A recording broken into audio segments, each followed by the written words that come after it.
Call the Marathon County Environmental Resources Committee for Tuesday, January 6, 2026 to order. First item on the agenda, we will have the Pledge of Allegiance. I pledge allegiance to the flag of the United States of America and to the republic for which it stands, one nation, under God, indivisible, with liberty and justice for all. All right, we'll move on to item 3, public comment. I have 6 people signed up. So to keep things in time, I will give 3 minutes each. First up, we have Zana Dolls.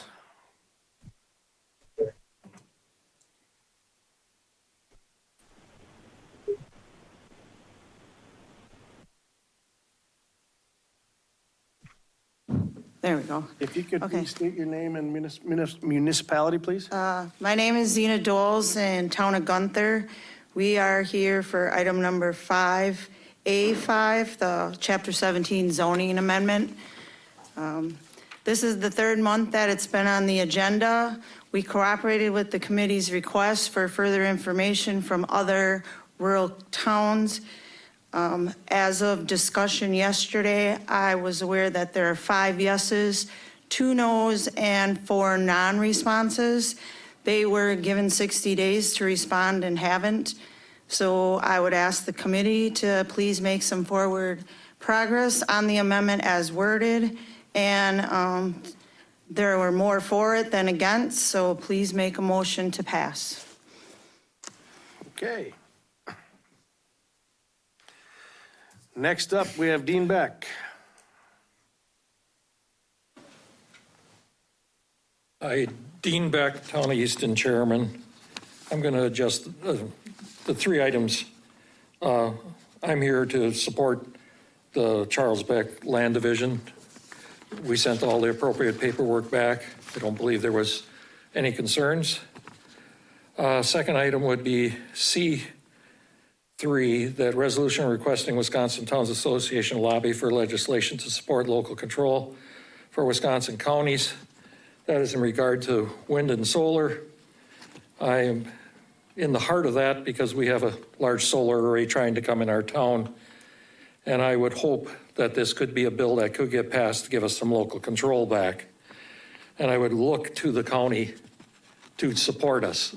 I realize it's a troubling subject, but we're going to lose 1,000 acres in our town. And with no say, 1,000 acres of ag land that we can't give up that farmers need.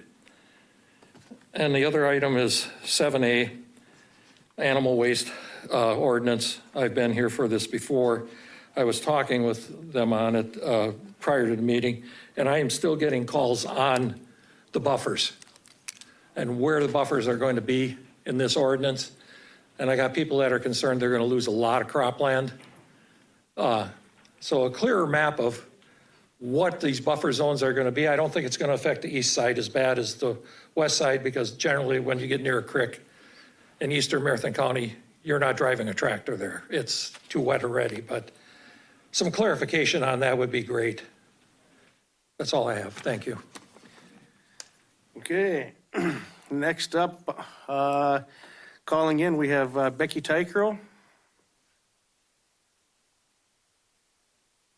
Becky, if you could state your name and municipality, please.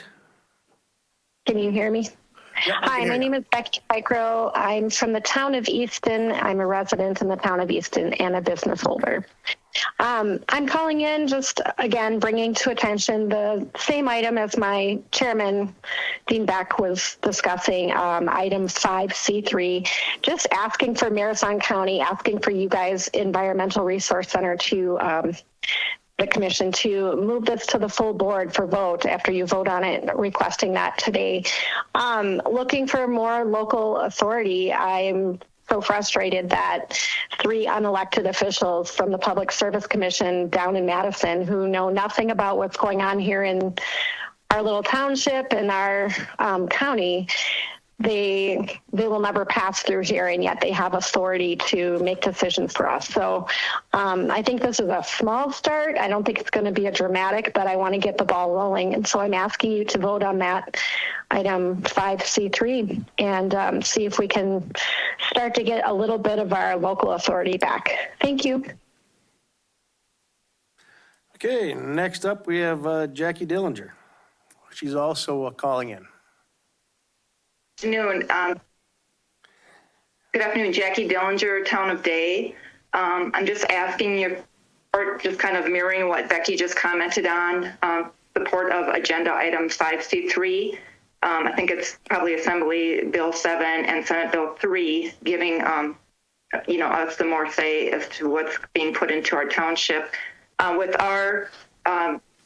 With our situation, we have Alliant Energy. They're sponsoring the Hub City Wind project in our area that affects the townships of Cleveland, Day, Eau Plaine, Green Valley, McMillan, and Brighton. It's still to be determined how many turbines they plan to erect, and it's not easy finding who signed up. This is affecting all of our parts of our community. It's not just a 600-foot tower with a 200-foot wingspan. There's just a lot of negatives to it. The massive truckload of material brought in for one turbine, the ruining of roads, wear and tear on roads, not green energy. There's danger to bats, birds, pollinators, deer, livestock, and then the people, the harm to people that it can cause.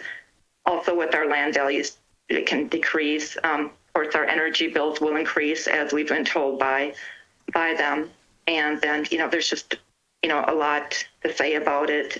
Farmland never to be used again, because when they decommission these, they only go down 4 feet and leave all the massive concrete and cables and everything in the ground. So again, just asking you for your support so that we can have more say over what's going on and coming into our township. Thank you. Okay, and next up, we have Heidi Pesky, who is also calling in. Hi, thanks. So the Wisconsin State Constitution obligates... Heidi, if I get you to say your name and municipality for the record, please. Oh, sure. Heidi Pesky, Town of McMillan. Okay, what do you got for us? Okay, same thing. Wind and solar, please. 5C3, we need to have local control. The Wisconsin State Constitution obligates our local government officials to protect the health, safety, and welfare of our residents, and they cannot do that without local control. We're worried about the health and safety. We're worried about the EMT, firefighters. We can't protect them. A huge loss to our property values and what that's going to do. The stray voltage doesn't affect just the large enclosed animals, but it also affects all animals that are enclosed transmission lines. I am part of the Alliant Energy project, and it's going to affect both wildlife areas of the McMillan wildlife and the Mead wildlife. There's only 7-mile difference between the two, and there's endangered species and confirmed in one of them. So we are worried about the wildlife. And I just really urge you, with a lot of agricultural land, we need our food more than we need all of this unreliable energies. It's nothing that we want to get messed up with in. And I just keep picturing all these huge turbines. And I've read that the Columbia County ones are over like 700 feet tall.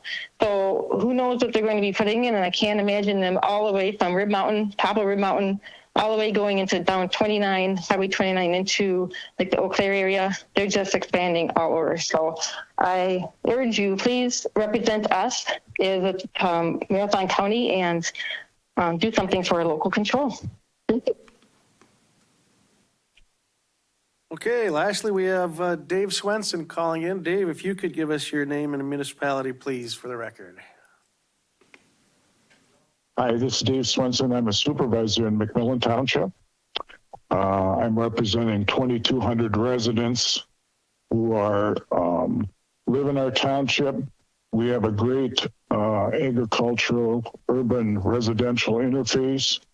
We are the bedroom community for the city of Marshfield. Many of our residents are employed by Sanford, Marshfield Clinic and Hospital. And I'd like to support the more local control for our townships that are involved in the Hub City Energy project. for all the reasons that were given previously. I'd really like your committee to really think about what we're facing here and why. And I thank you for your cooperation. Okay, thank you, everybody.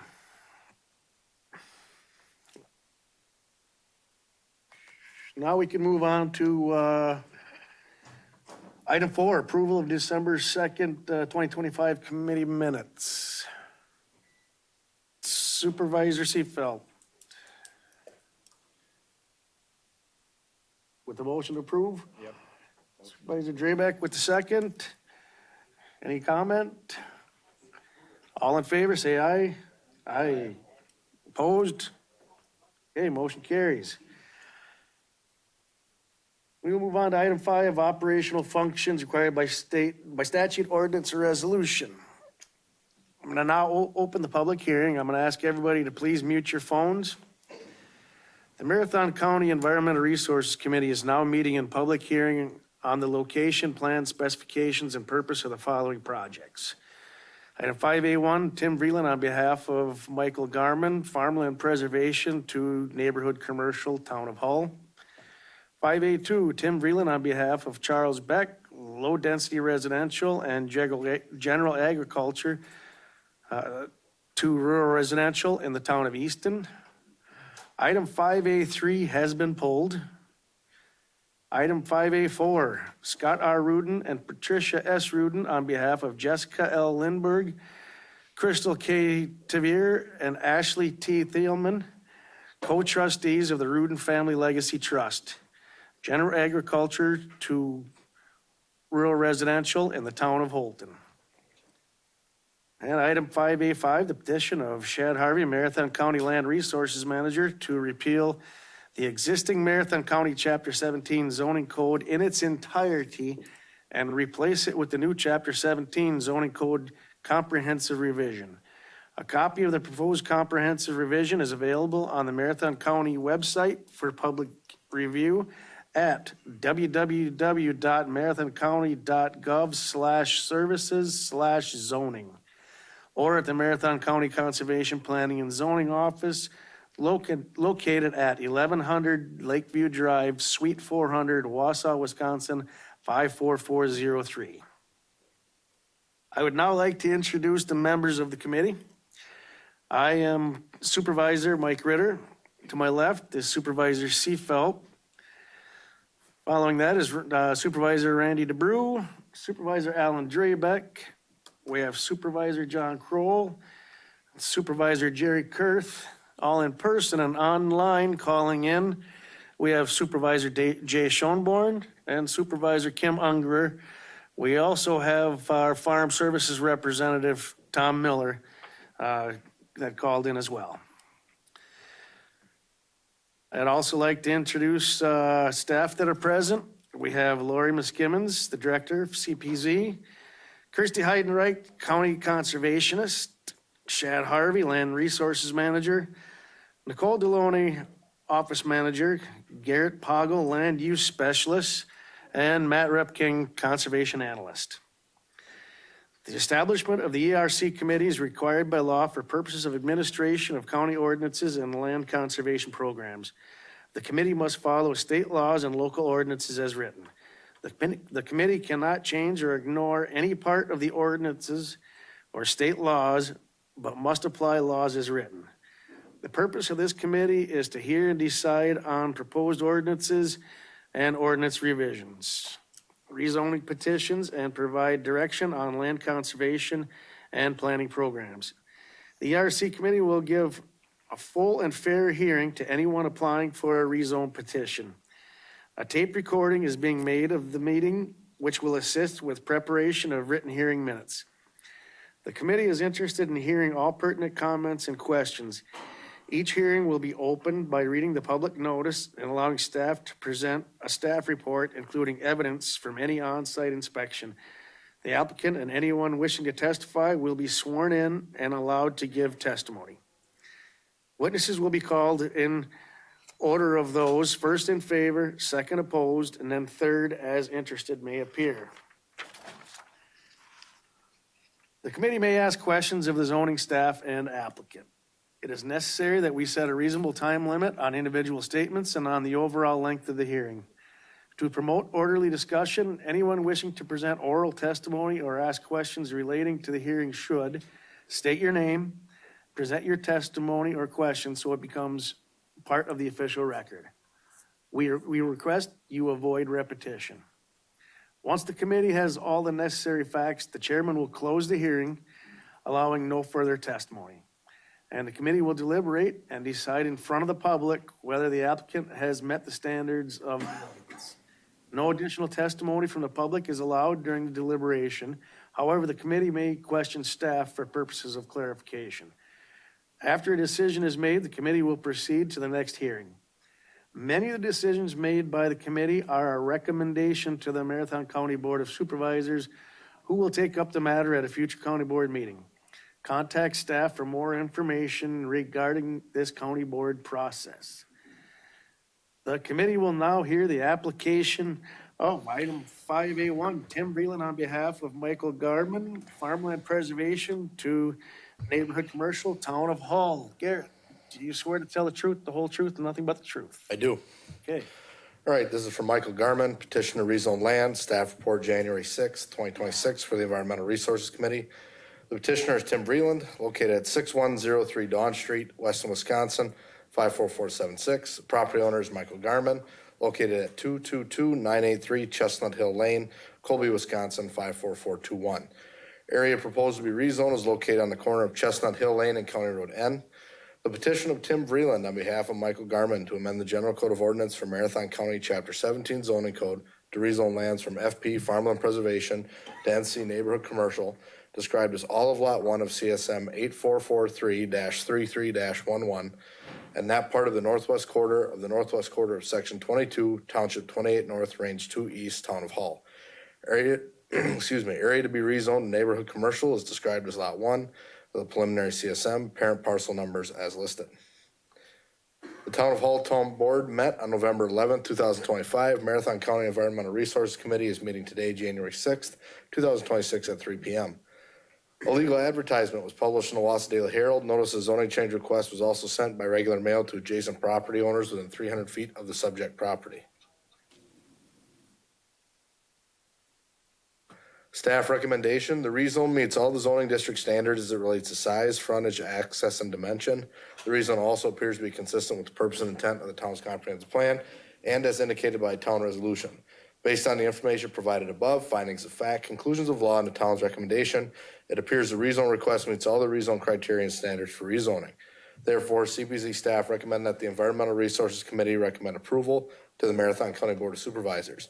Should the rezone be approved by Marathon County Board of Supervisors, CPZ staff recommend that the town update its comprehensive plan to reflect the zoning change if applicable.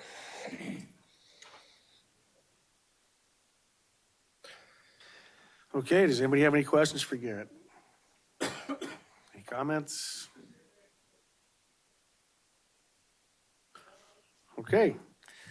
I will ask, is there anybody present or online that would like to speak in favor of item 5A1?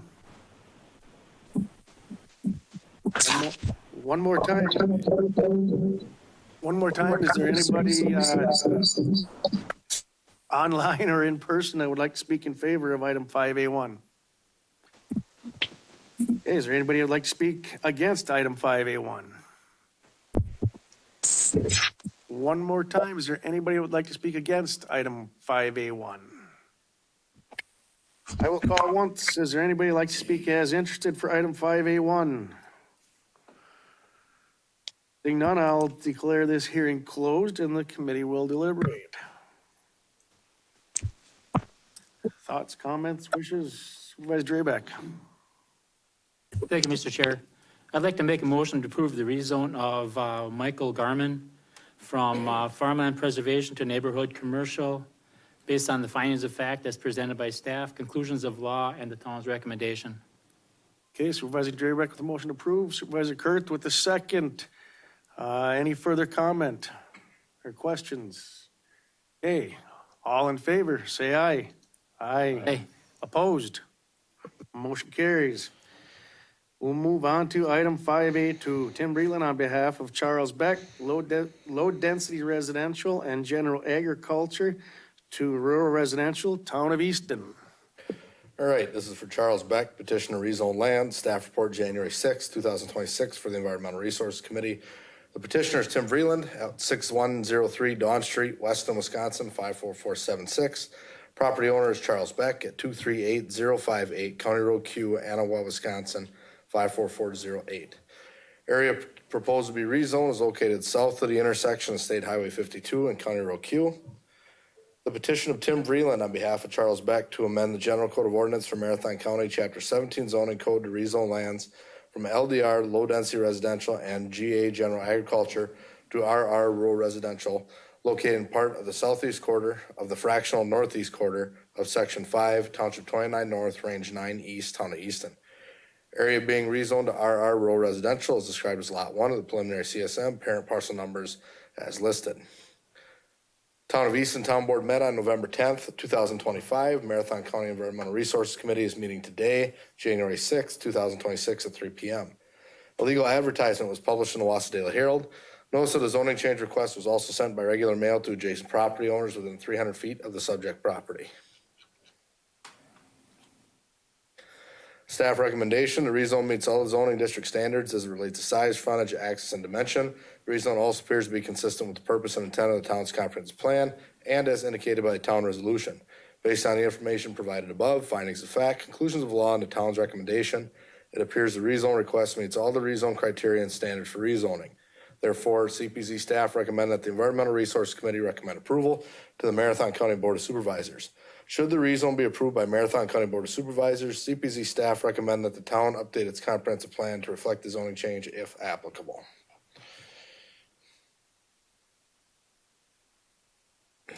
Okay, does anybody have any questions for staff on this one? Questions, comments, observations? And then just Okay. I will now ask if there's anybody present or online that would like to speak for item 5A2. One more time, is anybody that would like to speak for item 5A2? Is there anybody who would like to speak against item 5A2? Once more, is there anybody that would like to speak against item 5A2? Only once, is there anybody who'd like to speak in, as interested in item 5A2? Seeing none, I'll declare this hearing closed and the committee will deliberate. Thoughts, wishes? Supervisor Seifelt.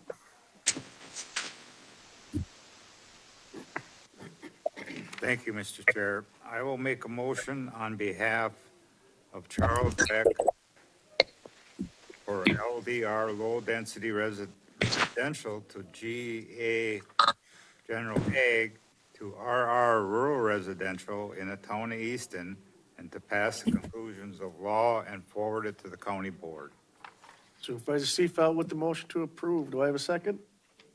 Supervisor DeBrew with the second. Any further comment, questions? Okay, all in favor, say aye. Aye. Opposed? And that motion carries. Item 5A4, Scott R. Rudin and Patricia S. Rudin on behalf of Jessica L. Lindberg, Crystal K. Tavir, and Ashley T. Thielman, co-trustees of the Rudin Family Legacy Trust, General Agriculture to Rural Residential in the town of Holton. All right, this is for Jessica L. Lindberg, Crystal K. Tadveer, and Ashley T. Thielman, petition to rezone land. Staff report January 6, 2026 for the Environmental Resource Committee.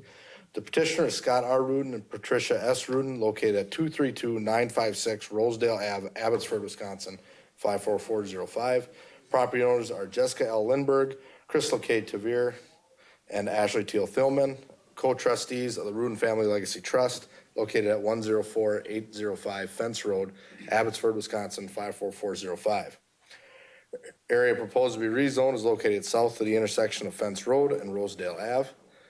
The petition of Scott R. Rudin and Patricia S. Rudin on behalf of Jessica L. Lindberg, Crystal K. Tavir, and Ashley T. Thielman, co-trustees of the Rudin Family Legacy Trust, to amend the General Code of Ordinance for Marathon County, Chapter 17 zoning code to rezone lands from GA General Agriculture to RR Rural Residential, described as Lot 2, the CSM recorded in Volume 39, page 28, number 9605, document number 1102784, and located in the southeast quarter of the northeast quarter of Section 21, Township 29 North, Range 2 East, Town of Holton. Parent parcel number is listed. Town of Holton Town Board met on December 10th, 2025. Marathon County's Environmental Resource Committee is meeting today, January 6, 2026 at 3 p.m. A legal advertisement was published in the Wausau Daily Herald. Notice of the zoning change request was also sent by regular mail to adjacent property owners within 300 feet of the subject property. Staff recommendation: the rezone meets all the zoning district standards as it relates to size, frontage, access, and dimension.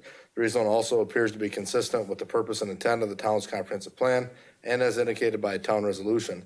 Based on the information provided above, findings of fact, conclusions of law, and the town's recommendation, it appears the rezone request meets all the rezone criteria and standards for rezoning. Therefore, CPZ staff recommend that the Environmental Resources Committee recommend approval to the Marathon County Board of Supervisors. Should the rezone be approved by Marathon County Board of Supervisors, CPZ staff recommend that the town update its comprehensive plan to reflect the zoning change if applicable. Okay, any questions for Garrett on this one?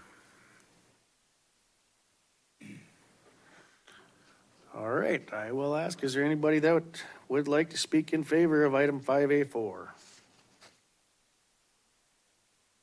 Once again, is there anybody that would like to speak in favor of item 5A4? Is there anybody that would like to speak against item 5A4? One more time, is there anybody that would like to speak against item 5A4? Only once. Is there anybody that would like to speak as interested in item 5A4? Seeing none, I will declare this hearing closed and the committee will deliberate. What are your wishes, comments? Supervisor Drabek. Thank you, Mr. Chair. I thought Mr. Seafault was doing this one, but that's okay. I'd like to make a motion of the rezone of the Rudin Family Legacy Trust from general agriculture to rural residential based on the findings of fact presented by staff, conclusions of law, and the town's recommendation. Okay, Supervisor Drabek with the motion to approve. Do I have a second? Supervisor Crowell with the second. Any further discussion? All right, seeing none, all in favor, say aye. Aye. Aye. Opposed? And that motion carries. We will move on to item 5A5, Shad Harvey, Marathon County Land Resources Manager, to repeal the existing Marathon County Chapter 17 zoning code in its entirety and replace it with the new Chapter 17 zoning code comprehensive revision. Shad, could you raise your right hand? Could you swear to tell the truth, the whole truth, and nothing but the truth? I do. All right, I know we've gone through this quite a few times. The last meeting, kind of what we did was we went through, we asked if you had any questions on the zoning code or whatnot, and then we got the guidance to reach out to the townships regarding a potential change to our fence ordinance. We did go ahead and reach out to all of the county-owned towns, including the non-county-owned towns. We received back 11 surveys back from them. We did call every single one we sent them to, just to kind of remind them to get them on their agenda. But again, we only got 11, so I'll kind of go over the results with you. So we officially had 2 that were against having the 12-foot fences, in the commercial and industrial. That would have been the town of Brighton and the town of Wayne. We had 4 that were in support of it. That included the town of Gunther, which is the ones that brought the amendment forward, the town of Easton, Eau Plaine, and Marathon. The town of Emmett, who is not a county zone town, also was in favor of it. But again, this amendment really wouldn't affect them unless they joined county zoning. 4 towns had no position, Hewitt, Hull, Spencer, and Plover. They chose to make no position, so they didn't really care one way or the other. And then the town of Knowlton supported the change, but with an amendment. They thought that it could be a conditional use, where it would have to go in front of the Board of Adjustments, where the Board of Adjustments could put conditions related to public safety and stuff like that onto it. Those are the results from what we received from the towns. So really, I guess right now, we're kind of at the stage where this is the public hearing for the comprehensive revision. So next steps would be the committee kind of make a determination whether you feel it can move on to county board, as well as make a determination on kind of where you see that fence regulation sitting. Do you want that included in the comprehensive revision, or do we not? I'd be happy to answer any questions. I know it's not always, yep. So any questions that you guys have, I'd be happy to address them. Any questions for Shad? Supervisor Drabek. Thank you, Mr. Chair. There's no requirement on that height of fence, right? It's just if they want to put it am I understanding the height thing? So the height, again, it's only for commercial industrial districts. It would allow them to put up to a 12-foot fence within the road setback. So they'd be able to go as close as 2 feet from the road right of way and go up to 12 feet. They do not have to put it at 12 feet. It's just up to. Okay, any questions? Supervisor Kroll. Thank you, Mr. Chair. I'm curious if there was any discussion on the transparency of the fence that needed to be used. So if it is within the road setback, it has to abide by the open fence, which is our code, which means 50% opacity. It can't be a solid fence. Okay, anybody else?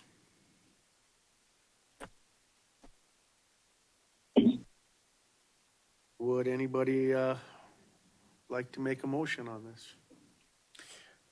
So, and if I can clarify a little bit, because this is not only for the fence, but also for the comprehensive revision stuff altogether.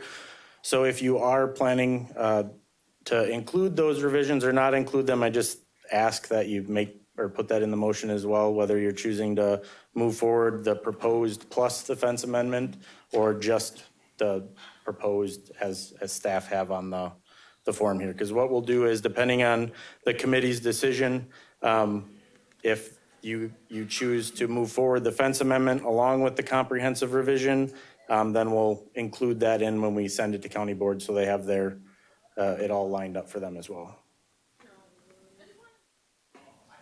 Any thoughts, Supervisor Kroll?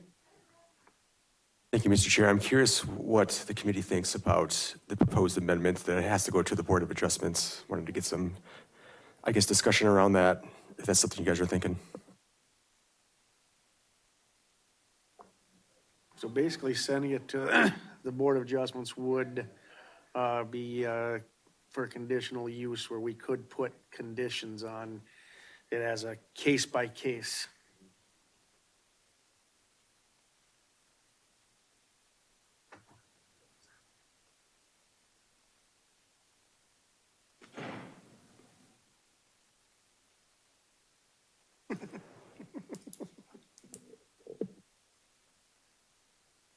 Supervisor Kroll.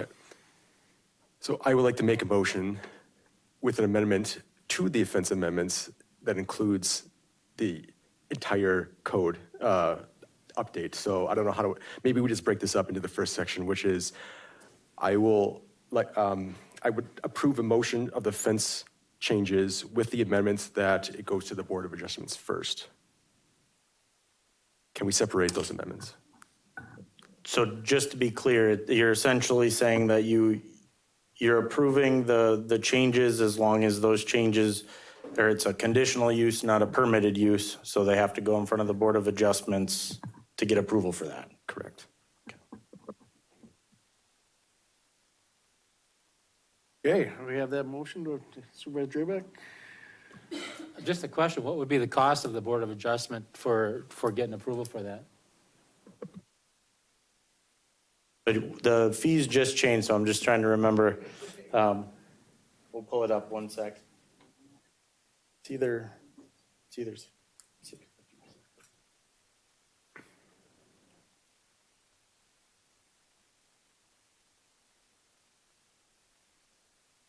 So it would be $665 for a conditional use permit.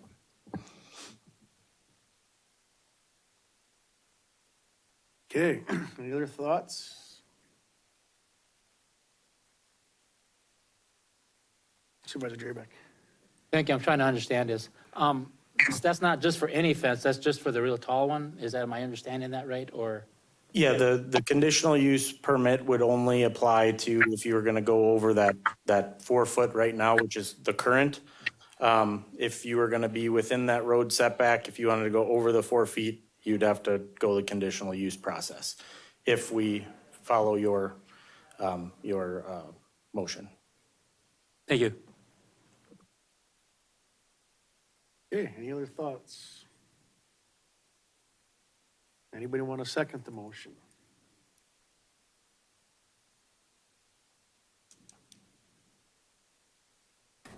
Supervisor Kurt with the second. Any other discussion? Heard a lot of gears grinding. There's got to be more discussion. Okay, no more discussion. All in favor, say aye. Aye. Opposed? Okay, motion carries. Is that clear for you guys? What? Yeah, I believe so. So we'll move this, plus we'll edit this to make it a conditional use, and then we'll forward that to the county board. Okay, very good. What? I thought that was, did your motion have the entire zoning code? Sorry, I thought you did as well. Okay. Okay. Yep. Okay. With that, item 5B, we have none. Item 5C, review and possible recommendations to county board for its consideration. 5C1, discussion and potential action requesting the use of $20,000 in environmental impact funds for Green for Green initiative, advancing protection of municipal wellhead protection areas. And that will be CPZ. Lori's gonna take that. So I'll start.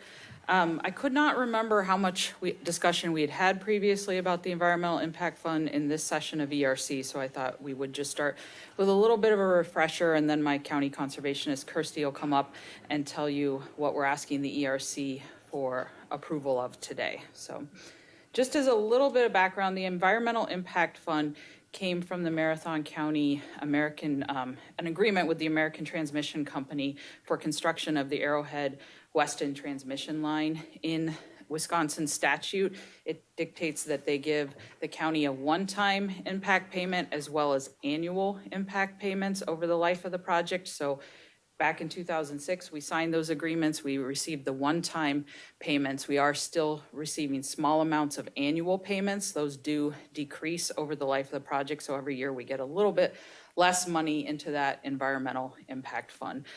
Throughout the life of the project right now, I think the county has received about $6 million from that fund.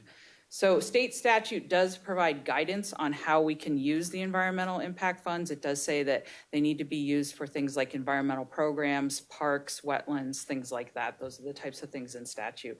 County guidance, when we started receiving the funds back in 2006, set it up and further affirmed that the fund should go towards environmental and natural resource protection projects and projects consistent with our county comp and strategic plans. So that's a little bit of background about how the county board set up the environmental impact funds and how the county would use those funds.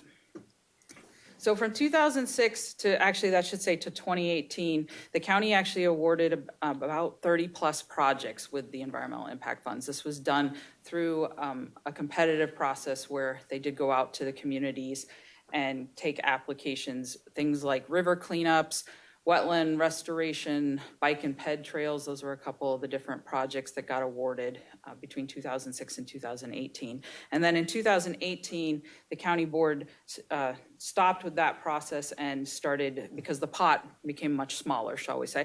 The pot got to a point where they decided that we would just continue to bring forth projects as we thought met the intent of the EIF. We'd bring those forward to the ERC, HR Finance, and County Board for approval. So in 2018, the County Board did commit $650,000 to the POUTS loan program. We came back in 2022 and got that recommitted because of some things we had to do in designing that loan program, and because of the pandemic, it did not get off the ground in 2018. It got off the ground in late 22 and 23, and I'll give you an update on how that's going here in just a minute. And then in 22 and 23, the county board also awarded $450,000 in part to the Big O Plain aerator replacement and the groundwater plan update. And I'll give you quick updates on those projects as well. So right now, in the EIF pot of unallocated money, there's about $225,000 that is still there. It lives in CPZ's budget, but it cannot be used again without approval from the ERC, HR Finance, and County Board. So to just give you a little update on the 3 projects that still have funds allocated towards them but aren't yet complete. The POUTS loan program, oops, hang on. The POUTS loan program, again, the county board committed $650,000 to that program. That program was designed to give a low interest loan to landowners who are trying to replace a failing septic. At 3%, that's a pretty good interest rate. It was designed with the idea that the Wisconsin fund, the grant fund from the state, would sunset. That is currently no longer available. We do not know if or when that grant program would come back for landowners to replace failing septics, but it was also designed that it could also work in conjunction. So a landowner, if the Wisconsin fund exists and they qualify, they could get the grant and they could get a loan as well. So we did design it that way.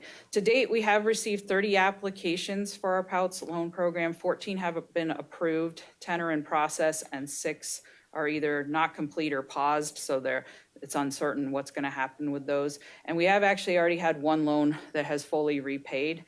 I can't tell you the exact balance of that project right now because the loans are in various stages of repayment. So, but it is working. We do still have several hundred failing systems in the county that we're targeting to try and connect them with this loan program. So the money is being used, and definitely I think landowners are appreciative of having this option to replace their failing septic. We work with McDevco on administering that loan program. The aerator project, so the county board funded, agreed to partner with DNR and the Wisconsin Valley Improvement Company to replace our aging aerator at the Big O Plain. It was several decades old and was literally running on fumes and other things at times. And it's that critical lifeline for fish in the spring when the ice starts to break up out at the Big O Plain. So we were able to complete installation in 2025, and testing is complete, and we anticipate, it has been turned on for testing, of course, but we anticipate turning it on for its proper use for the first time this spring, so we're super excited about that. When we replaced things out there, we were able to get some remote sensing capabilities and other modern amenities added to that aerator that'll make it easier for the DNR and WVIC to operate this in the future. We're also working on SOPs and maintenance plans so that we can keep that investment up and running and getting the maintenance as it's needed, so that hopefully this new aerator will run for several more decades. Finally, our groundwater plan update. The county board approved funds for us to update the groundwater plan, including conducting the widest well water sample in the county that we've ever done. Our target was 1,000 samples, and we did get 1,001, just for good measure.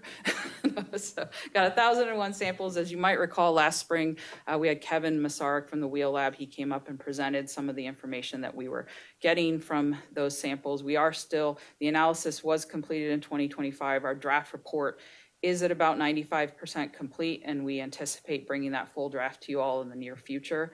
Another thing we did as part of that groundwater plan, there was some direction we received from the county board that to make sure that we were trying to connect landowners who had a well that was contaminated with funds. So we had a staff member at CPZ who worked with the health department on really trying to get those landowners connected to the ARPA funds. And just a couple days ago, we heard the final results from the ARPA funds for replacing wells, and Marathon County actually had the most applications in the state. We got 84 people connected to funds. Right now, we expect that they're going to receive a little over $500,000 in funds, but up to 820,000 actually, I think, because some of them, the final award isn't there yet. So that was like 20 to 25 more applications than any other county in the state. So there were about 975 applications statewide, and Marathon County got 84 funded. So we really did hit the pavement trying to connect landowners who are having a problem with their well and get them that funding, and make sure that we were meeting that commitment to the county board when we did this update. So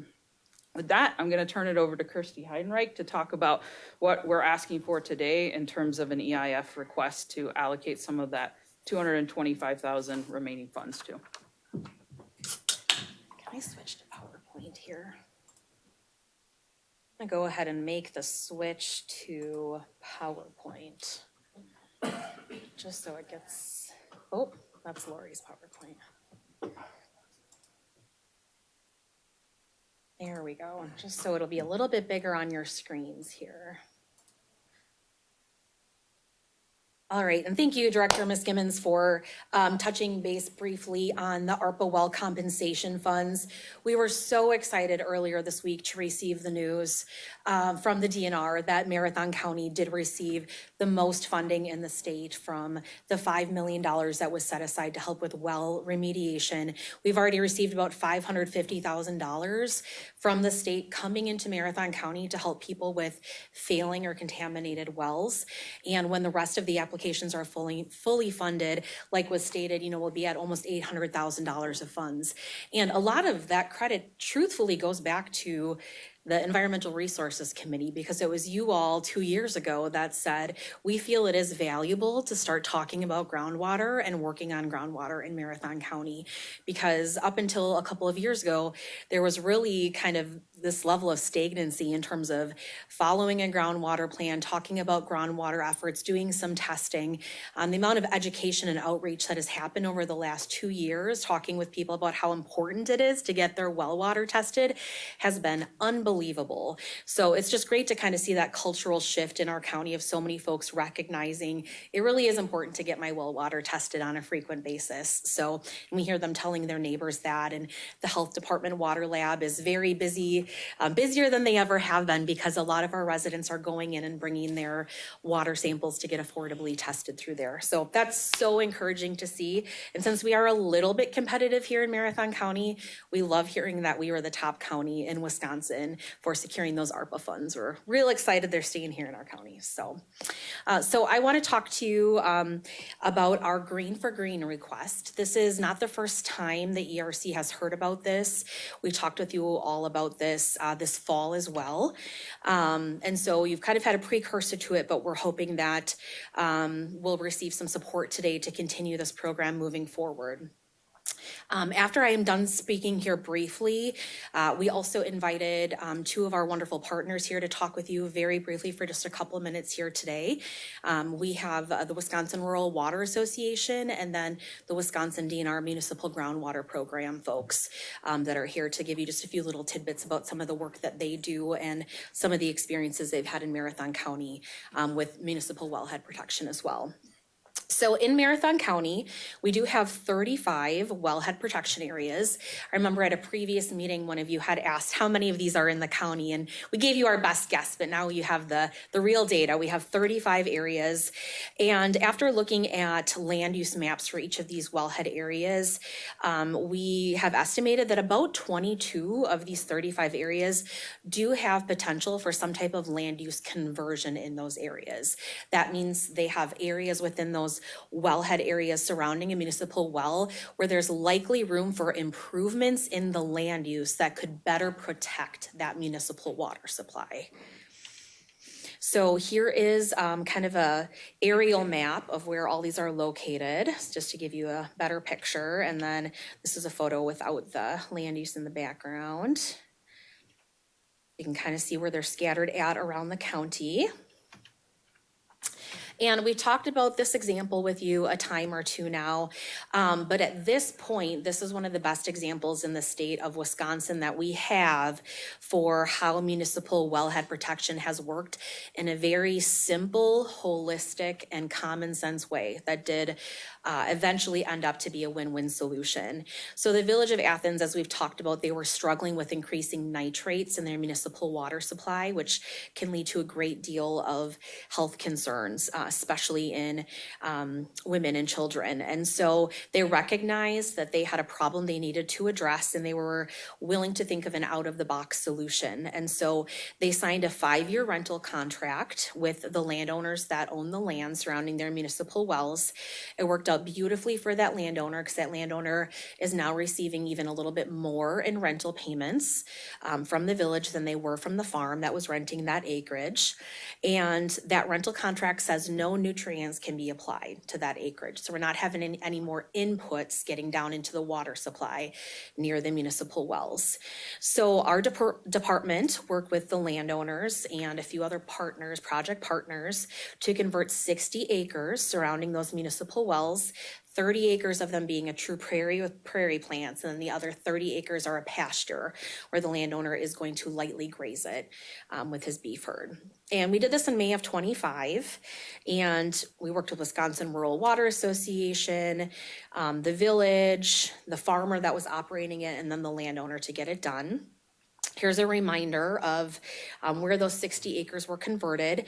That track that you see there is the Athens school track, so it is right next to their school.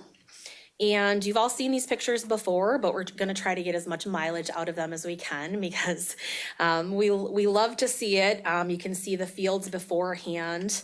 So it was the fall of 24, and then we did the prairie installation in May of 25. We did plant the prairie seed with a cover crop. We used oats, so that immediately greened up very quickly, just to provide a nice thick cover, and it also helps reduce the annual weeds that come in during the spring and the summer and pop up, so there's less of those. And then this is what the prairie looked like this summer. So we did have it cut 2 times to again prevent annual weed pressure, but then already by late summer it was just absolutely filled with black-eyed Susans. It was, even in year 1, it had already turned into just an absolute haven, and we expect to also see a lot of local wildlife benefits on top of the many other benefits to the community. We fully expect to see game birds and anything else that you could name to be a hunter's dream in the area as well. So we talk a lot about, why we want to convert to prairie specifically. So you may be wondering, why do we want to use prairie as the land use? Why not something else? Well, prairies are really one of the most effective land uses for protecting groundwater. Most of it is because it has extremely deep roots. So a lot of prairie plant roots go down between 50 to sometimes 30 feet. So they're able to get very, very far down into the water table, and it helps capture those nitrates that may be entering through the surface or through the water that's traveling into the area. And it really helps, eliminate a pesticide and herbicide contamination risk because you're not continually applying those inputs to a prairie. A lot of our row crops that we see sometimes in our municipal groundwater protection areas in the county, they are receiving high inputs of nitrogen and phosphorus and things like a corn and bean rotation, and those get into our water table very quickly. So what's great about prairies is that established prairies, they do not need fertilizer or manure. We also know that going this route of trying to do source water protection, doing this prevention, it is so much cheaper and safer than treating contaminated water. And in a little bit, we'll hear from Beth Finzer, who is with the DNR and works with municipalities, and she'll give you some real life numbers of some municipalities that have had to treat their water for high nitrates and what those treatment systems cost. It's an incredible incredible burden to our municipalities. This really does help prevent these expensive nitrate treatment systems that we're seeing needed around Wisconsin. And it's also really beneficial when water quantity is an issue. So we know in Western Marathon County, we do have areas of the county where water quantity is really becoming an increased issue. And we see people now even buying land just because it has water, where nearby there is no water and they have to literally pipe it in. But when we have prairie, it helps kind of recharge that area instead of using water. A local example, is Abbotsford. Abbotsford has 28 wells for their municipality. This is more than any other municipal system in all of Wisconsin. So because water quantity is an issue there, they really can't afford or even have the option of, if they're running low on water, to just install another well. That's just not even possible. So they need to start looking for options of what can we do to increase and protect the water supply that we do have. So here is just a little chart on the differences that compare the land uses in wellhead protection areas. So we've already discussed, in prairies, you're not having the inputs of fertilizer, manure, pesticide, anything like that. Whereas in a corn or soybean row crop rotation, we are frequently seeing herbicides, insecticides, along with regular nitrogen and phosphorus inputs. So here are some examples that our conservation staff have put together of our wellhead protection areas, and these are land use maps. So we'll want to look for kind of the bright orange cropland areas, bright yellowish orange cropland areas. We broke it down into pie graphs for you. So in Abbotsford, 33% of their wellhead protection areas are in cropland. So it's one example we wanted to use to show you that out of all of their wells, they still have the potential for 33% of that to kind of be protected in a different way than they currently are. Hatley is another really good example. They only have one well, and that well is in that well is in a field. Let me go back too far. There we go. So 24% of their wellhead protection area is in Cropland and Hatley. And they are also a municipality we would love to start to work with, as they're facing increasing nitrates as well. And then we have Spencer. They have 29% of their wellhead protection area in cropland as well.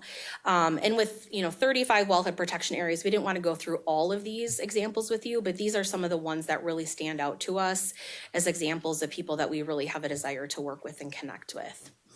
So we are asking for your investment of $20,000 into a Green for Green program that we would use to continue working with our communities to have preventative land use changes to prevent this burden of expensive water treatment systems. This will provide cleaner, healthier water for Marathon County citizens. And this really is an opportunity for communities to create new and innovative partnerships. So this is something that we're not frequently seeing happen around Wisconsin yet. And it's something that we're hoping that our local municipalities are willing to work with people they've never worked before and do things they've never done, to just use common sense to come up with a solution that works for all. And like we've said before, this really is establishing a model for other Wisconsin communities as well. So if you're wondering what we would actually use it for, these are the items that in the last two projects that we've worked on, in Athens and Red Mountain, we have an active project. One of the biggest barriers that tends to pop up is just the cost of prairie seed. Prairie seed is so expensive. For our Athens project, it was about $7,500 just for the cost of seed. And the project that we are working on in Red Mountain, it will be about $10,000 for the cost of seed. Thankfully, we have been able to secure grants and partners to help us with these costs so far, but it's kind of an unsustainable trajectory. Even though I sometimes tend to have a natural talent of begging people for money, it can only get me so far. And so I really need to look into other ways, because I can see this right now. The number one barrier is going to be purchasing prairie seed. And with Athens specifically, we got a one-time Environmental Protection Agency grant. That is not a continual grant. That that is out there that we can keep applying for. The really cool thing about Red Mountain is we actually are working with the U.S. Fish and Wildlife Service to get seeding money for that one. So that's a new partner we've never worked with before. Another barrier that we've already encountered too is the initial payment or coverage. So what I mean by this is when we were working with the Village of Athens, again, we had that EPA grant that we had as money to help them with. You know, municipalities work on their budget well in advance. So if we start talking with the village in January and we say, could you, pay the first $5,000 in rental payments to cover the land conversion? Well, they have to wait all the way to go through the budget process in the fourth quarter of the year. And maybe they could start doing that the following year. So they essentially would have to do nothing for about a year, depending on, when we could ask them for that. So sometimes it's just that initial payment, which is what we did in Athens. We said, if you pay years, the last 4 years, we will pay the first year of this rental payment. And we did that with our grant, and that removed a barrier right then and there. Another cost we have is just the field preparation and equipment rental. There's always costs that come with that, and then buying things like oats. And then just a little bit of signage. You're all going to be invited to our sign reveal ceremony in Athens this spring. We'll think of a cuter name for it than that. But we are putting up a big sign by the Athens Prairie telling the story of how the community worked together to do this project and how the Village of Athens saw the value of clean water for its citizens. So we're going to put up the sign, and we're either going to put a big ribbon over it or blanket or something and have a big ta-da moment for the media. Hopefully a few of you can come to that. But someone's got to pay for the sign. And sometimes that's not something that you can use grant or conservation funding for. And that's a very inexpensive item, but it still costs money. And so it's a few little things like that that aren't easily covered by traditional conservation funding systems, where we see the value of having a Marathon County Green for Green Fund to remove some of these barriers. So if you do approve this investment of just $20,000, our commitment to you would be that we will continually update you on our work with the Marathon County communities that we're working with. So similar to what we did this fall, showing you the pictures of what we're doing, telling you everything we're doing, we'll continually do that with each community we're working with. We'll also give you an annual update on how the Green for Green Fund has been used. And this is an initial ask of $20,000, but we just want to throw it out there that there's also a potential for like a project basis ask of EIF. If you can either say, we'll give you this funding now, or if you'd prefer for us to ask you by project that we're working on, we could do that. Or if we use up the $20,000 quickly, if we need anything beyond that, we could come to you and say, for this project, we need $4,000, and you could approve that. So it's really, up to ERC to decide how you would like to structure it. But we feel comfortable saying a good initial ask would be $20,000, and then we could report to you exactly what we used that funding for and how quickly we use it. We also would commit to continue to work with our wonderful project partners, Wisconsin Rural Water Association and the DNR, because they have been incredible resources to us as we kind of go into uncharted territory for our staff at times as well. As Director Miskimmons had mentioned, the county board really wanted to make sure that what we're doing with these EIF funds are extremely cohesive with its strategic plans and goals. So we just wanted to make sure you're aware that this ties together beautifully with Marathon County's Land and Water Resource Management Plan, in which the county board approved and adopted. So one of our major goals is that groundwater is protected and improved. This accomplishes both of those things. And this also accomplishes Objective 6.3 of the Marathon County Strategic Plan, which is to protect and enhance the quantity and quality of the potable groundwater and surface water supplies. So we're always looking for ways to be the healthiest and safest and most prosperous counties. And so we really feel this is a way where we can provide the highest quality of water and safety to our residents in the county to protect their groundwater. So that's my sales pitch. It's the best I've got. I gave it my all. So hopefully you can all see the value in what we're trying to do. I know I'm being kind of silly, but we really are very, very excited about this work. And we just wanted to invite two other folks to say a few brief comments about the work that we're doing, because I don't want you to just take my word for it. I do want you to hear from experts in the field as well. So I'd like to introduce Andrew Leeson. He is a hydrogeologist, but his formal title with Wisconsin Rural Water Association is a source water specialist. And he has been a wonderful resource for us as we're working with communities. And so he's here to talk a little bit as well.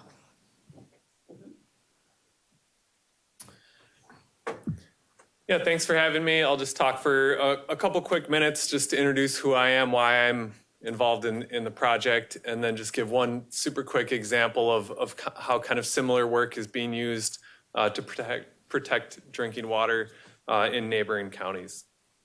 So I'm Andrew S. Leeson. For the last 15 years, I've worked as the source water specialist with Wisconsin Rural Water Association. So first of all, who Wisconsin Rural Water Association is, we are a statewide association of municipal water utilities. So kind of an industry trade group for the municipal water industry. We provide technical assistance and training to municipal water operators and systems. And as a source water specialist, I help them develop wellhead protection plans, help them improve their groundwater quality, and most importantly, protect the groundwater that is getting pumped from their municipal wells and municipal water supply wells. And my program is funded by a USDA program, the Grassroots Source Water Protection Program, through the National Rural Water Association, which goes down to the state associations. So the EPA kind of has a graphic of the source water protection process. You know, it starts out with planning, engaging the public, evaluating potential threats and whatnot. But what Kirsty's doing and kind of the biggest part of source water protection and the hardest part is number 6 there, kind of implementing the plans. What are you actually going to do to protect your drinking water sources? And that is by far the most challenging part, especially when it comes to things like nitrate in drinking water. A lot of times the city water guy doesn't necessarily know the producers that are farming the fields next to his well or her well. And but the people who do are usually the county conservation departments. They have relationships with the farmers. So when you can run into a situation like here in Marathon County where you have a forward-thinking conservation department that's willing to go out and work with those farmers in the wellhead protection areas, it makes it much easier to kind of protect those municipal drinking water supplies.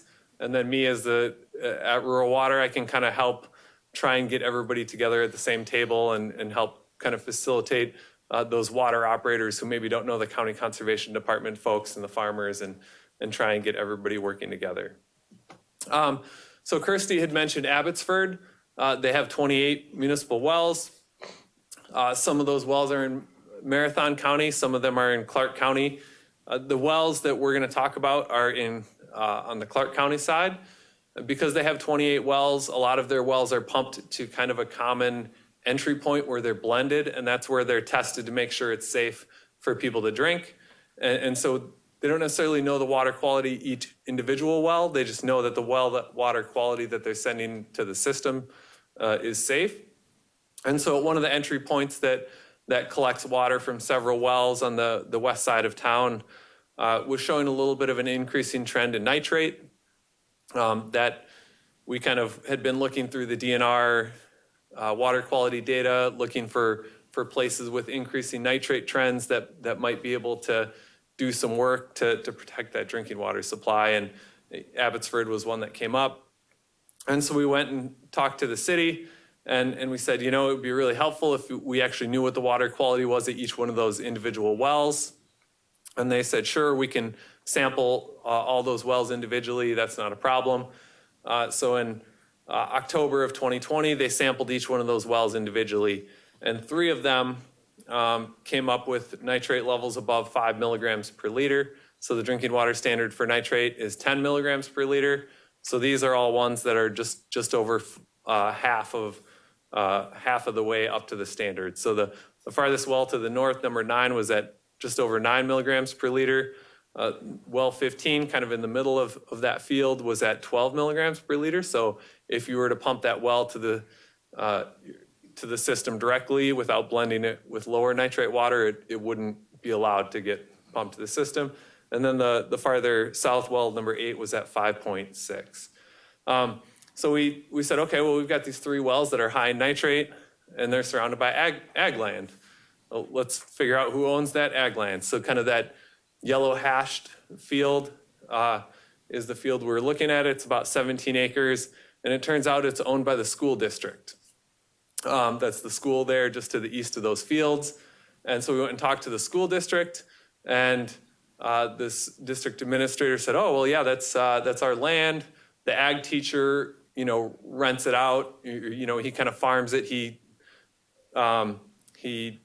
decides what's going to be put on it, and, hires people to crop it and whatnot. But he's retiring this year. So, we'd be open to doing something different with that. And so he kind of put together a group of interested staff members at the school, and they decided they were willing to be able to forego the money in rent that they were getting. They were getting a little bit of money. I don't know exactly how much, not a huge amount, but they were getting some money in rent for that land. But they decided they could forego that in order to take the land out of production and do something different with it. So this was kind of the plan we ended up coming up with. A lot of it went into just native vegetation. They were able to get, like Christy said, the seed is expensive. They were able to get an $11,000 grant from Cummins Filtration in Neelsville. They have a water quality improvement grant program for communities that they have factories in or close to communities they have factories in.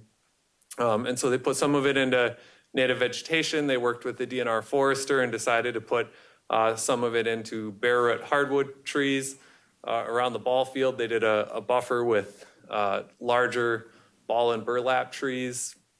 And then that little orange triangle on the east side, they put into like a fruit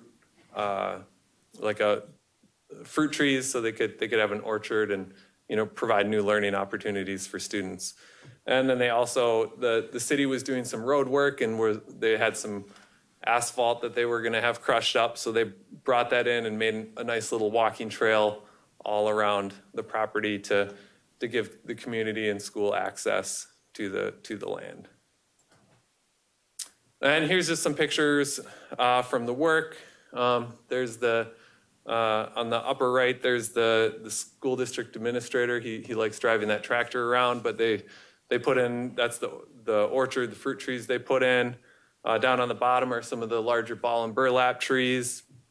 And then students planting the bare root hardwood trees.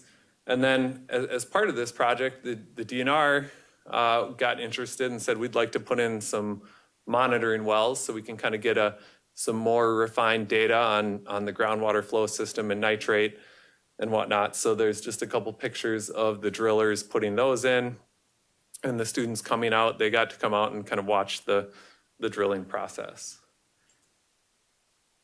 So that's just kind of a quick example of a project similar to this. So what Kirsty's trying to do, it's forward thinking, but it's not completely out of the box. We'd love to see more of this. As a source water specialist, as someone who's going around working with operators, trying to help them figure out how to protect their water supply. If every county had a conservation department that was as willing to put this much work into and money into trying to protect drinking water supplies, that would be a really good thing. I just wanted to share my role and speak in support of this grant program. That's always the key, is trying to figure out how to fund these things. So thank you.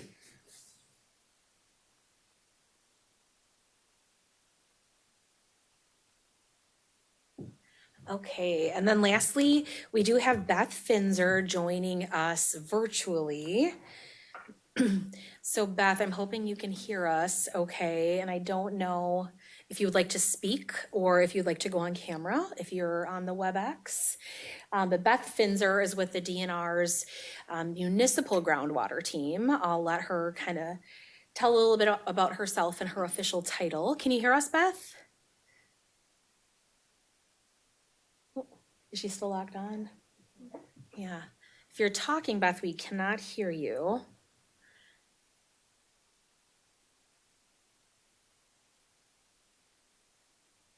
I can't see the screen. Is she unmuted?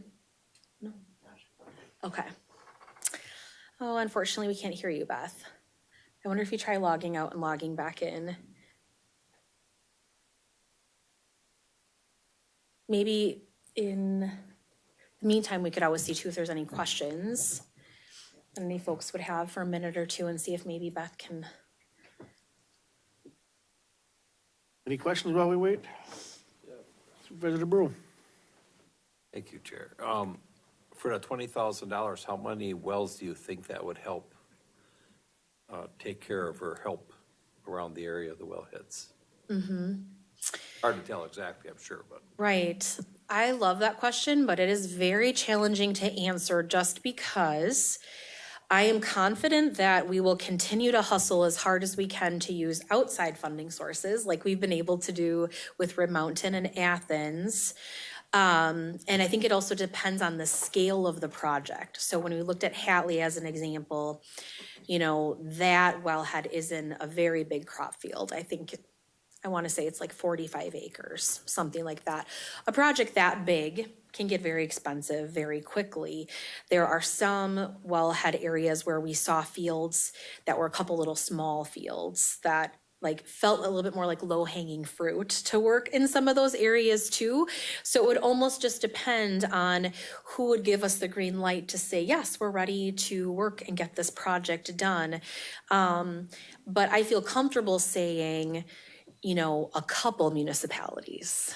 You know, there's no way that just one municipality would take that whole funding because there are still multiple other funding sources continually available. One example is, you know, we're encouraging the Rib Mountain Project for those landowners to sign up for CRP, their Conservation Reserve Program through the USDA and NRCS. And that's like, you know, an annual payment that they'll get. That's something that should always be there as a source we can use. We're also using a DNR grant program that we'll for sure have available for the foreseeable future, maybe not forever, but you know, that's another funding source that we're using. So we want to continue to use and supplement other funding sources as well. We do not envision this to be something that fully funds a municipal project. It's just meant to supplement the things that are frequent barriers like seed cost, equipment rental, etc. So, Oh, Beth is back online. Should we go to one more question or see if Beth can? Do we have another question? Chair Gibbs? Thank you, Mr. Chairman. So my question centers around two things. I mean, obviously, we have a well protection area around each of the wells, but there's also the recharge area, which is much more significant than just the well protection area. Are we confident in the science that with the well protection area is going to provide enough significant change in the nutrient penetration that we don't have to go larger than that? That's a great question. I'll answer that with Athens as the example again. We actually were working outside of the wellhead protection area, outside of that 1,000 feet from the well. We were working directly in the wellhead recharge area with that municipality. So we were able to work with a hydrogeologist, Andrew, and the DNR and get that delineated. I'm probably gonna have to have Andrew get a microphone and help me answer some of this, but I think they call it the path of travel or path of flow of the water. So hydrogeologists delineate that out so they can show you a map saying this is where the water flows in about 10 years. It flows from here, 5 years. The flow path is from here. This is about 1 year of impact. So while we're using the term wellhead protection areas, I think common sense would say that frequently we are working in the recharge areas as well. Because you are correct that oftentimes you are gaining a larger impact by working in those, wider breadth of recharge areas as well. So, and Andrew, did you get a mic back there? Well, I can probably Okay, help on this one. you maybe you can help add to that just a little bit. Yeah, so if the wellhead protection, if the community's done a wellhead protection plan through us, then, or another hydrogeologist, that wellhead protection area is based on the zone of contribution out to a 5-year time of travel. So basically the closest 5 years with which it's receiving water. So, if you think about a community that's trending up in nitrate, right?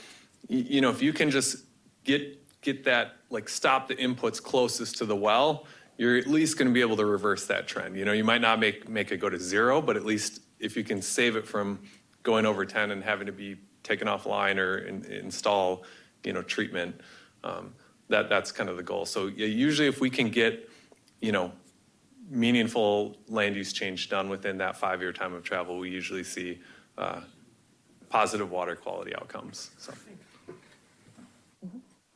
Great. So Beth, are you able to try your microphone again and see? Oh, I can see you waving. Let's see if we can hear you. Oh, shoot. We still don't have audio. I wonder if you could additionally perhaps try calling into the phone number on the WebEx invite. And perhaps we could take another question while you call into that phone number, and you could just essentially use that as your microphone instead of your computer microphone. I would love for you all to hear from Beth because we do work with her so frequently on these projects, and her and her team are wonderful partners to have with the work that we're doing. So we'll give her a minute. Is there another question we could answer while Beth tries calling in? Supervisor Drabeck. Thank you, Mr. Chair. Now, years back, I was probably the only one on the committee that's here today that where these EIF funds originally came out of and went to go to the POUTS fund. Okay, and then that went from the ERC committee, and at the ERC committee level, we had decided that the POUTS fund should not be, if people got the money, they would pay it back when the land changed hands, but there was no interest on that money. We were not going to do that. And so then it went to, I believe, Health and Human, or HR Finance, and it went there. And as everybody knows, when things are presented at a committee, everybody puts in a color and it comes out gray. But anyway, it came out and they wanted to have like a 4% interest at that time. And it was more of a loan fund instead of just kind of a donation that you donate back, so to speak. And so to me, this doesn't seem, now that those people that with the POUTS thing, they all have to pay interest on it. It doesn't seem fair to me that this is done differently. You follow what I'm saying? I think there needs to be a policy change here, or those people need to quit paying interest or whatever that are on the POUTS thing. So it doesn't seem like the policy here is following in a right way. So that's my opinion on that. And so if it can't be voted on today, I'm okay with that. I think it's a good idea. I'm not criticizing your idea. I just don't know if this is the right path right now. I understand what you're saying. Director Miskimins, do you know, those other 30 projects or so that were done, do you know if any of them followed a similar pathway to the POUTS fund that they had to, was it simply like essentially a gift to those It recipients was a grant. as well? It was set up like a grant program, so. Yeah. Okay. Yeah. Okay. If I may say, the ones that with aerators I voted for, because that was a full county, it helped the whole county. When it came to the water testing, that helped the full county. This is helping sections, and I'm not sure if that's any different than the POTSs would be. That would be helping sections. Follow what I'm saying? Thank you. Yeah, absolutely. Okay. Let's see. All right, let's try again, Beth. Hello, can you guys hear me? Yes, there we go. Success. Thank you. Thank you. Oh my God, I'm so sorry. And I'm going to have to mute my computer because now I have an echo on my end. So let's just say, anyway, I want to thank the thank you, Kirsty, for the opportunity to talk about source water protection and what it means from a public water supply viewpoint. You know, in Wisconsin, we have a lot of municipal public water systems where we see nitrate concentrations increasing, or they're struggling with other contaminants in their source water. And we've been trying to promote source water protection as a way to address some of those issues. You know, source water protection has the potential to have huge cost-saving benefits for public water supply systems. Examples that we have from around the state, you know, in 2018, we had a public water system that installed treatment because it had high nitrate levels. And the cost of that treatment just for installing it was around $800,000. And then, you know, there's the cost of maintenance and operation when you install treatment, and that's going to be an ongoing cost. And then if a system has to install a new well, the installation cost for a new well, you know, the examples that we have, it can be upwards of over $1 million. And even when you install a new well, that doesn't necessarily it's not going to, you could also find yourself in a situation where you've got issues related to naturally occurring contaminants in a deeper portion of the aquifer, right? So if you put in a new well, you have to go deeper. There may be arsenic or manganese in that aquifer that then you end up having to, you know, further consider. So, you know, source water protection, we do think it's a way to maybe head off some, you know, keep public water systems from going down that road of having to install treatment or putting in a new well. Once the system does exceed a drinking water standard, that's the general expectation, is that the DNR is going to ask them to take corrective action. So the examples from Athens and Abbotsford, you know, we think that there's a potential huge cost saving from the steps that the communities have taken. You know, Marathon County has been a great partner. The county conservationist has been a great partner on these projects. As Andrew Esleeson was saying, we don't have a whole lot of public water supply operators who have the experience to develop source water protection plans, who know what kind of steps they should be taking.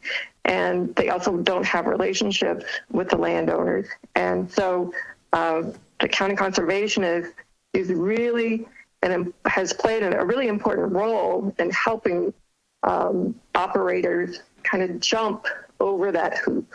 And we're excited about the projects that we have going on in Marathon County, and we think they're going to be a benefit to the public water supply system. So, and I think that's it. Great. Thank you so much, Beth. Really appreciate your input. Thank you, and I'm sorry for the audio issues. Totally fine. Thank you. All right. Well, Chair Ritter, that's all we have for presentations. Hey, do we have any questions, further questions about this? Or comments?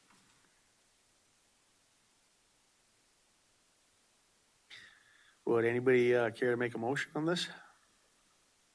Mr. Chair, I'd just kind of like to see this postponed a little bit yet, maybe until next month, because I'd like to understand this policy thing a little bit better, or the changes. It doesn't seem fair to me that the people that are putting in mound systems have to pay interest, and these people will not. They're just getting it donated to them. And that was money coming from the same fund originally. That's my issue, I guess. So thank you. Any thoughts, further thoughts from the committee? Chair Gibbs? Oh, thank you, Mr. Chairman. you know, I do understand, you know, there's definitely, I think Christie spelled out that this is just potentially somewhat to overcome some of the challenges that some of the municipalities have initially. I think the municipality, in the long run, is going to have to fund the maintenance of any wellhead protection area long-term. So if I look at this as we looked back at the 33 other projects that the EIF fund granted grants to, and it was based on what's in the overall interest of the county and the county residents. So that's the way I see it. And I still think, I do understand my colleagues' concern, interest being charged to the individuals that put in pout systems, but it's a reduced interest rate in comparison to what they could potentially borrow the funds for. So I think there's a benefit there that they're receiving.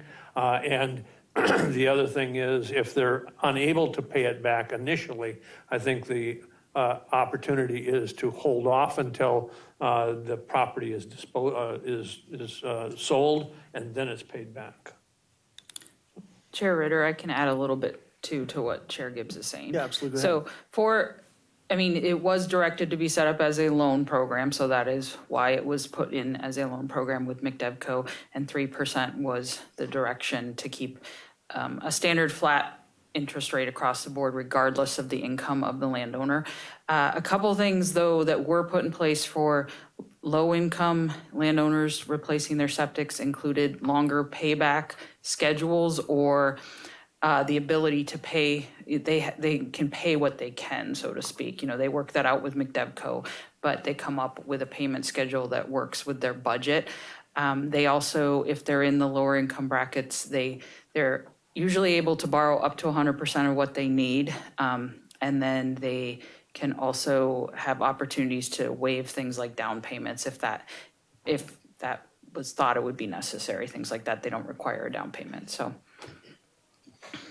Shad, can you think of anything else for the low-income earners that? No, honestly, I think you covered that well. And also, I think, take into effect that McDevco is administering these, and they're working with the individuals on a case-by-case basis. McDevco is paying staff to do this, so there is an expense inquired by McDevco just to make this these pouch loans happen, period. Otherwise, they probably wouldn't.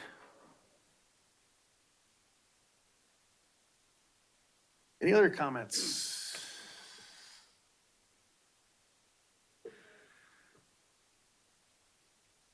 Supervisor Seatbelt.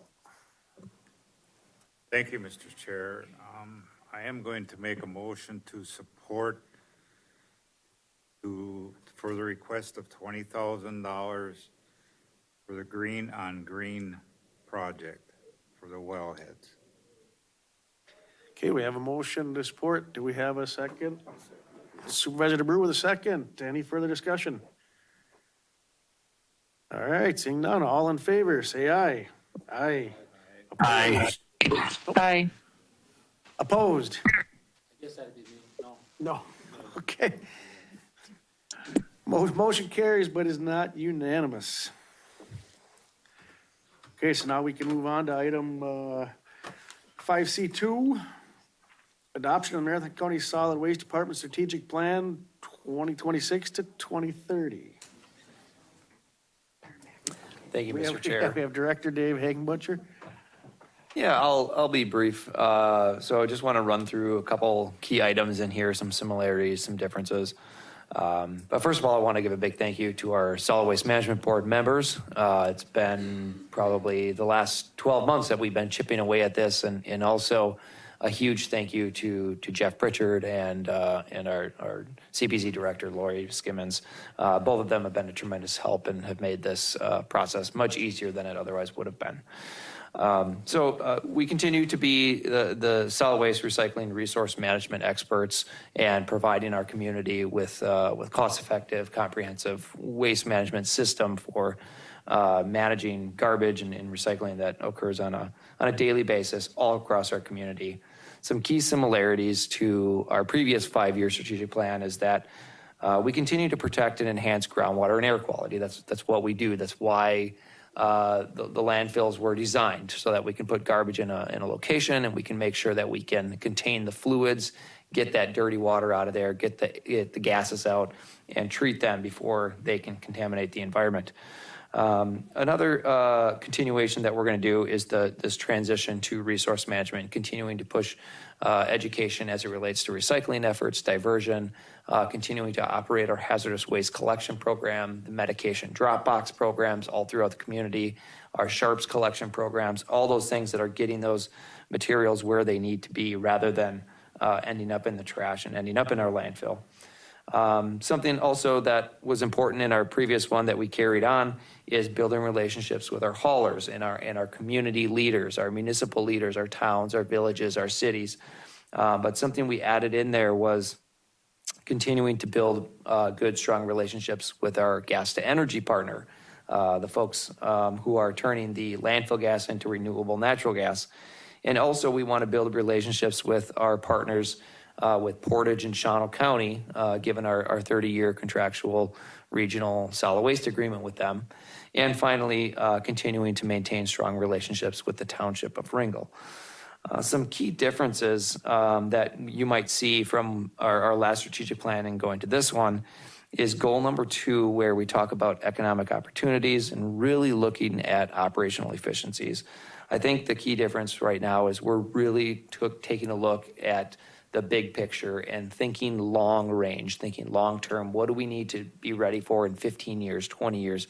There's been an incredible amount of inflation over the last 5 years, and that's really hit the solid waste department hard as it relates to, all the things that are related to the high increases in leachate, in fuel, in clay, in plastic, long-term care and closure responsibilities. Those are all items that have really impacted what we do, and we've made a lot of changes, and we want to continue making those changes to operate efficiently and set aside the funding that we need for the future. Another item that certainly we want to point out that's a key difference is goal number 5, and it talks about safety and it talks about accessibility. And really, the solid waste and recycling industry in North America continues to be the 4th most deadliest. And we certainly want to do everything in our power to get off that list and not be a statistic on it. We want to increase safety for our users, for our employees, for the haulers across the community. We're seeing younger and younger drivers, a lot more distractions out on the roadways these days. So whatever we can do within the department ourselves to help in that avenue, and also increase accessibility for our daily users at the active area and throughout the entrance of the facility is important for us. So those are some key things. I'm happy to take any questions. I'm sure you've all had the opportunity to take a look at the packet and review all the details associated with it. Any questions for Dave? Comments? Would anybody like to make a motion to approve the strategic plan? Supervisor Seefout. Thank you, Mr. Chair. I will make a motion to adopt the Marathon County Solid Waste Department Strategic Plan for 2026 through 2030. Do I have a second? Supervisor Driebeck with second. Any further discussion? Seeing none, all in favor, say aye. Aye. Opposed? Okay, motion carries. 5C3, resolution requesting Wisconsin Counties Association lobby for legislation that supports local control for Wisconsin counties. We did. Everybody get a chance to read that in your packet. So basically, this is was drafted by supervisor, just trying to get showing our support for more local control when it comes to these renewable energy projects.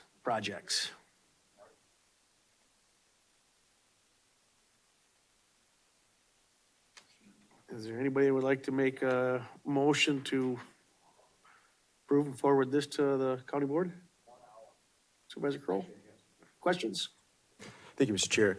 I'm curious, maybe this is a question for corporate counsel if he's here. So the way I'm reading the state assembly bills and the state senate, this would give more local control to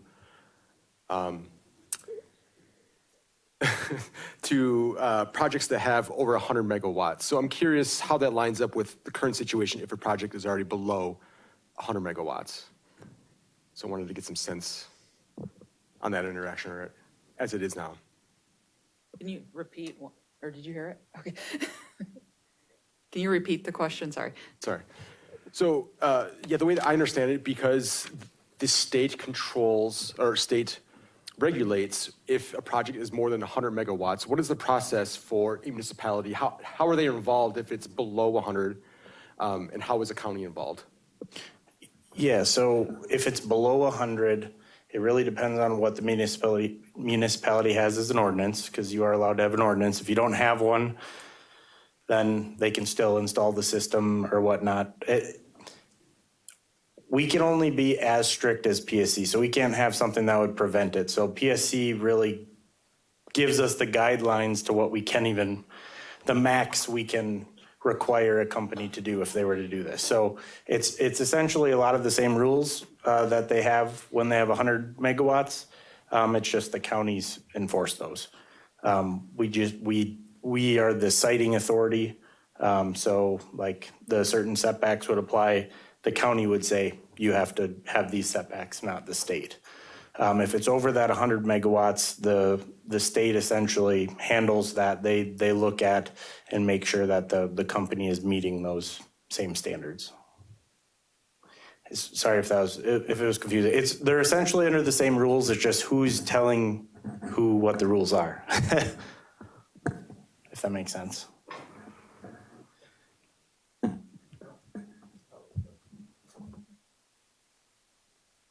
Supervisor Burr? Thank you, Mr. Chair. So then essentially you're saying that the townships or the small townships and communities don't have a lot to say about it? I mean, when it comes to wind energy projects, there's really not a whole lot of say if they can go in or not. There's arguably more when they're under 100 megawatts, but there's still not a whole lot that can be done. You can't just flat out deny those projects. As long as they meet the criteria of the conditional use that's in the ordinance, that's in line with PSE 128, they can go in.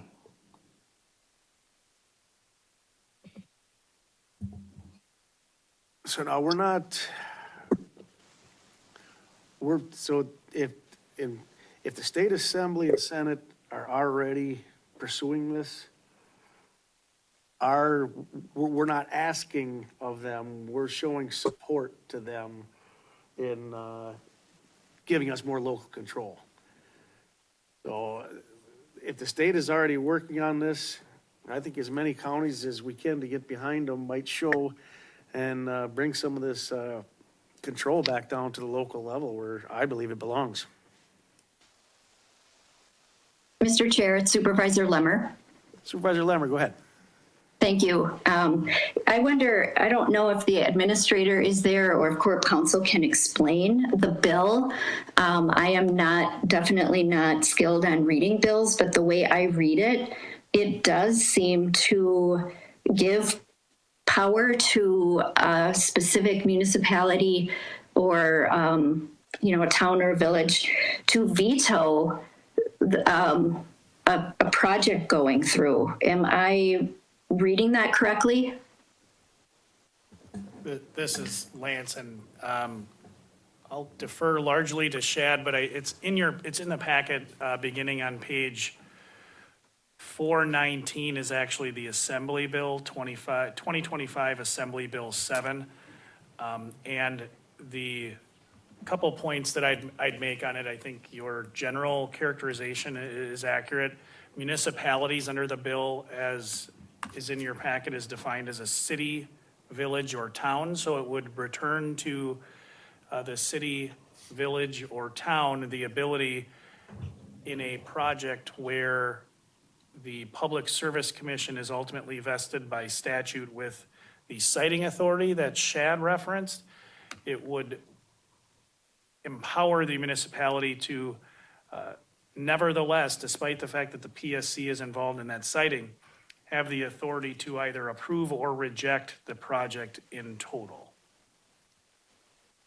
So if I could just follow up real quick with that, assuming, Shad agrees with that, are we then signaling that we are interested in basically dismantling the PSC and replacing it with, a mandatory veto if the municipality at the local level says we don't want this? I believe it just kind of gives the municipalities a seat at the table. Well, they have a seat at the table with the public hearing, right? How does this change that?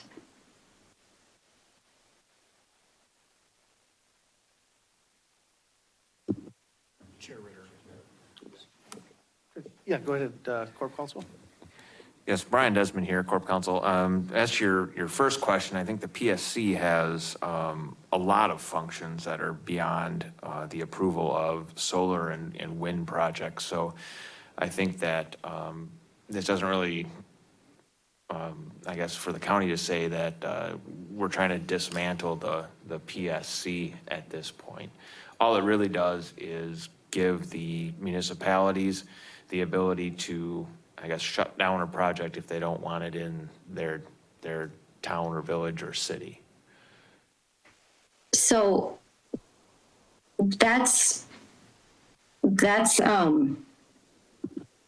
could derail a whole, that could really jeopardize the grid, which I see that as a statewide necessity, and it almost makes us endorsing a patchwork of energy policies.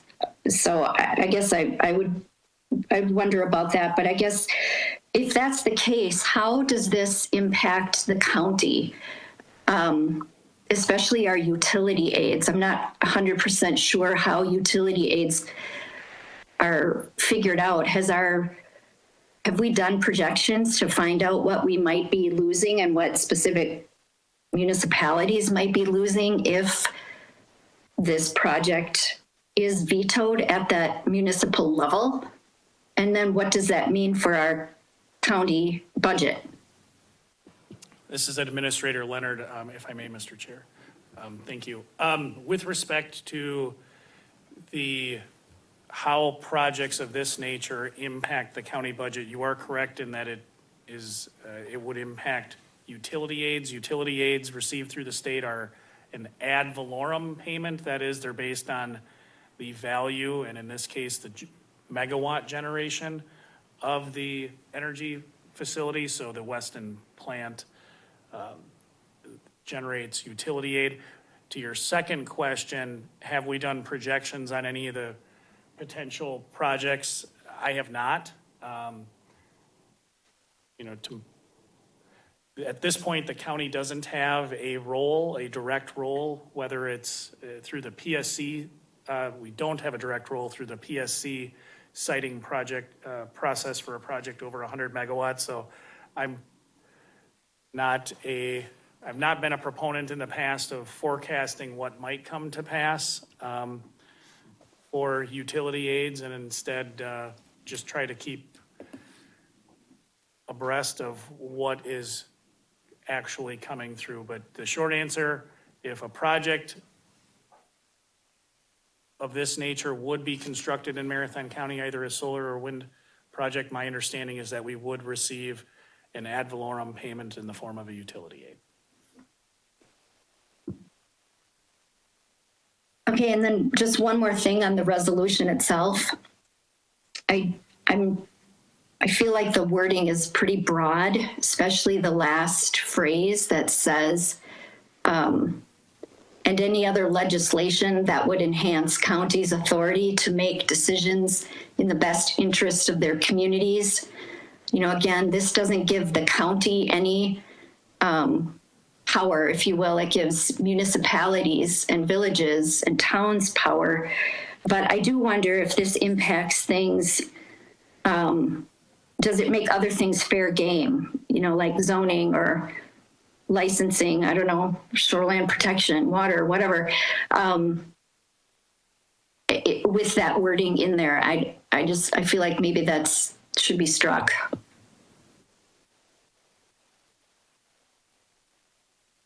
Supervisor DeBrew. Thank you, Mr. Chair.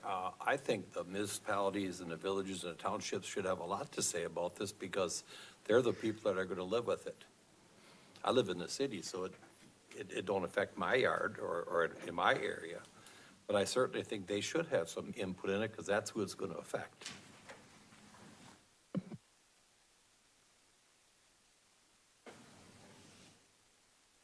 Supervisor Dreeben. Thank you, Mr. Chair. It seems to me it was about 2 years ago, I could be wrong on the timing, that our previous chairman, Jake Longahan, had written up a letter and sent it to the state, and it was like, we'd like some local control back, and he had 3 different things on there asking for more local control on. And so we've already, and everybody signed it that was on the board. I think, I'm not sure if it was 100%, but there was a lot of support for it at that time. Chair Gibbs. Yeah, thank you. So I want to give you a little bit of background on how the Wisconsin Counties Association comes up with this lobbying platform. Effectively, they have steering committees that look at various resolutions that are offered by the counties, and it goes to each of the steering committees. The steering committees then take up those resolutions and make recommendations, and then eventually they all go to the annual conference. Those resolutions go to the annual conference, then all 72 board chairs or their representatives then vote on the resolutions that are then adopted as to part of the platform. And then the WCA Board of Directors comes up with its priority items that it wants to lobby on behalf. And they will also, in some cases, take positions on legislation that has direct impact on counties. Now, in this case, I think Assembly Bill 7 and Senate Bill 3 really have impact on towns, villages, and cities. I don't believe it has any authority that is or conveyed to the county. And so at this point, I believe the Counties Association may have not taken a position on these bills at this point. Perfect segue.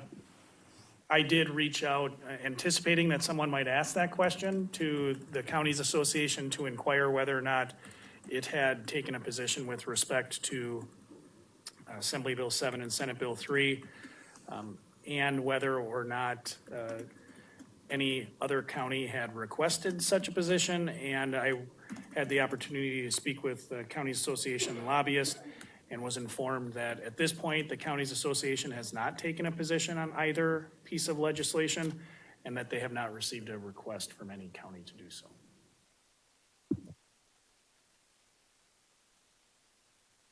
Supervisor Kroll. Mr. Chair.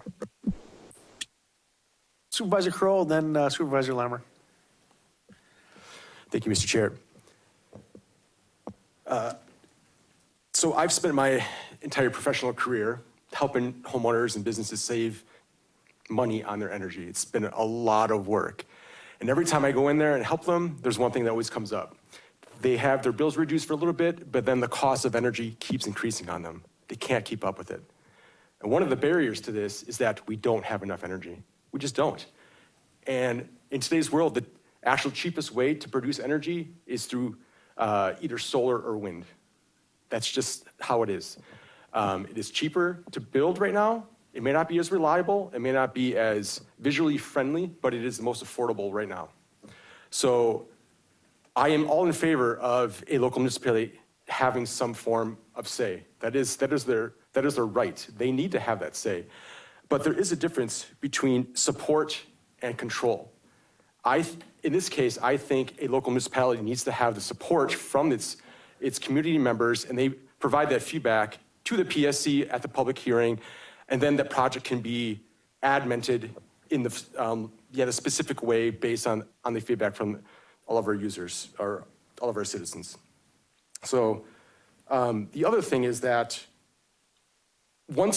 this is a situation where if we give local control, or if we advocate for local control, one member can derail a whole project. We've seen this before. If I wanted to put up a pet stop that's just cats, but one person just wants dogs, that project's not gonna happen. So one member, one city, one council member can hold up an entire project. So I support a local municipality having an input, especially on projects, especially if it's for setbacks or design or look. But because of the grand scale, none of these projects would ever get built because nobody would support it. And just to kind of you cap it off, we need energy. We need energy. Everyone loves energy. There's lights on in this building. I'm using my computer. We need energy. And the only way to do that is have a robust system of energy that includes all forms. So I will not be in support of this, but I hope that you guys just really think about everything that includes, because this is gonna happen across the state. It's not just gonna be here in Marathon County. So thank you, Mr. Chair. Supervisor Lammer, did you have a? Yeah, thank you. So if the county in this bill does not have the authority, I would rather not have the administrator go and lobby for it. I think each town has a chairperson who can go to their league of municipalities or whatever it's called and get their organization to lobby for it. I think that would be appropriate. I would much rather our administrator focus on lobbying for something that's more county level. For instance, shared revenue would be my vote. So I know I'm not a voting member of this committee, but I don't feel like this is appropriate for the county because it doesn't give us any power. And I believe the PSC already takes public comment. Okay, any other questions, comments? Supervisor DeBrew? Thank you, Mr. Chair. I know we've talked to several or heard from several of the small townships, villages, and most of them are pretty frustrated with the county for not supporting and backing them. And I just feel they should have some say about this. I agree, we need more energy. I'm not sure. Wind is certainly one of the better ways to go. Maybe really short term, but there's got to be other ways they can maybe. I've never been a proponent of wind. Ones at the tech, how come they're gone? All three of those are gone already. And so I just don't, I'm not a big proponent of wind, and I certainly wouldn't want it in my backyard. And I think these bills, all they're doing is lobbying and trying to make us heard. I don't see where it has any negative effect on us, so I would be in support of this. Any other comments? Yes, Chair Ritter? Yes. Thank you. Yeah, I agree with Supervisor DeBrew. I am definitely in favor of Assembly Bill 7 and the Senate Bill 3, so I will be in support of that. Okay. We have people supporting. Does anybody want to make a motion? Supervisor DeBrew? Thank you, Mr. Chair. I'll make a motion that we support, that the county supports this bill as it goes forward, to have them lobby in favor of it. Okay, we have a motion to approve this resolution. Do we have a second? Second. Supervisor Unger with second. Any further discussion? Okay, seeing none. All in favor, say aye. Aye. Aye. Aye. Opposed? One opposed. Motion carries.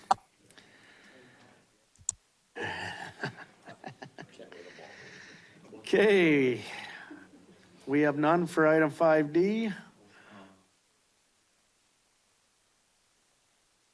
Okay, so now we can move on to item 6, educational presentation. It's 6A1, Marathon County 2026 Comprehensive Plan Draft, available for review. I'm going to be really brief because you still have till February 11th, and there is a memo in your packet on page 430 that kind of tells you where we're at. There is a full draft of the comprehensive plan that is now ready for review. What the executive committee is looking for is any additional comments or suggestions between now and February 11th, and then at their February 12th meeting, they would take up a resolution to put a completed draft out for adoption. That has to go out for a 30-day window, and then the hearing would be held in March, and then the county board could take up the adoption. In the packet, just a couple pointers as you're looking at the comprehensive plan or reminders. This is our 10-year update. As I've said a couple times before, this is the plan that helps guide the creation of your next strategic plan. So the goals and the objectives become those important things to revisit and make sure that's capturing everything that the county wants in their comprehensive plan, because that will end up, some of those will end up in your strategic plan and will be part of our guiding work plans for the next 3 to 5 years. There is in your packet a summary of all those goals and objectives, so you don't have to look at the entire comp plan if you don't have time. I will say it is shorter than our ERC packet. So it's only about 270 pages versus, what was this, 464 pages of an ERC packet today. So please do take a look. As it relates to the ERC, chapters 5, 6, 11 and 9, I believe, are the ones that tend to interact most with the work the ERC does. So those are the chapters you may want to look at as well. But I am encouraging all the committees to please take a look at the goals and objectives and come back to the February meeting and let us know if there's any changes or suggestions you want to send back to the executive committee before they move this forward for adoption. Let's see, I think that was all I wanted to say at this point. So I'll take any questions, but I know we have the AWO ordinance up next as well. Okay, any questions for Lori? Supervisor Kroll. Thank you, Mr. Chair. Yeah, Laura, is there like a redlined like difference between the 2024 comp plan and the 2026, like changes, like specific changes? Like, is there a document for that? So the 2024 amendment was just to bring in the farmland preservation plan update. I can provide you a marked up version of what, I mean, there were probably 23 minor changes that we made to the comp plan last year when we brought that in. One of them was swapping out a map, and then most of the changes were just references to the date of the plan, of the farmland preservation plan. But I do have something I could share with you that would show you what we changed in 24, but it was very minor, so. Yeah, I think that's fine, so thank you.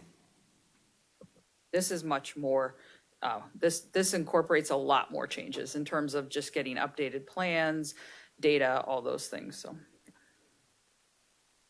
Any other questions or comments? All right, thank you, Lori.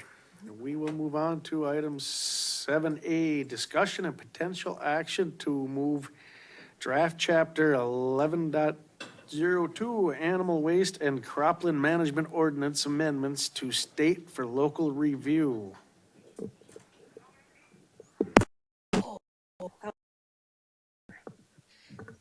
Okay, in good news, we have 3 slides, and all good 3 slides.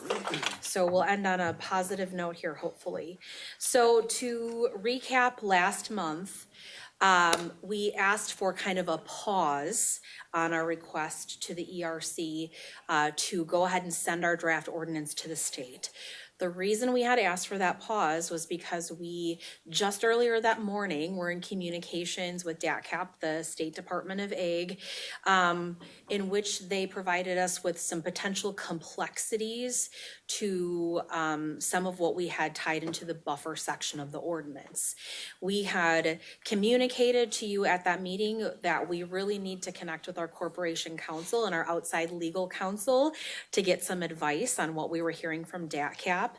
And in good news, after we did, reconnect with our corp counsel and our outside legal counsel, they really feel confident in our path forward using the draft ordinance that we've talked with you all about for months now. And so for clarity purposes, we did add just a few little additions under the facts and findings of the ordinance at the beginning of the ordinance, which is in your packet for the day. I'm just going to say it in like common sense terms. It's really kind of just a lot of legal mumbo jumbo that we added in the beginning of there.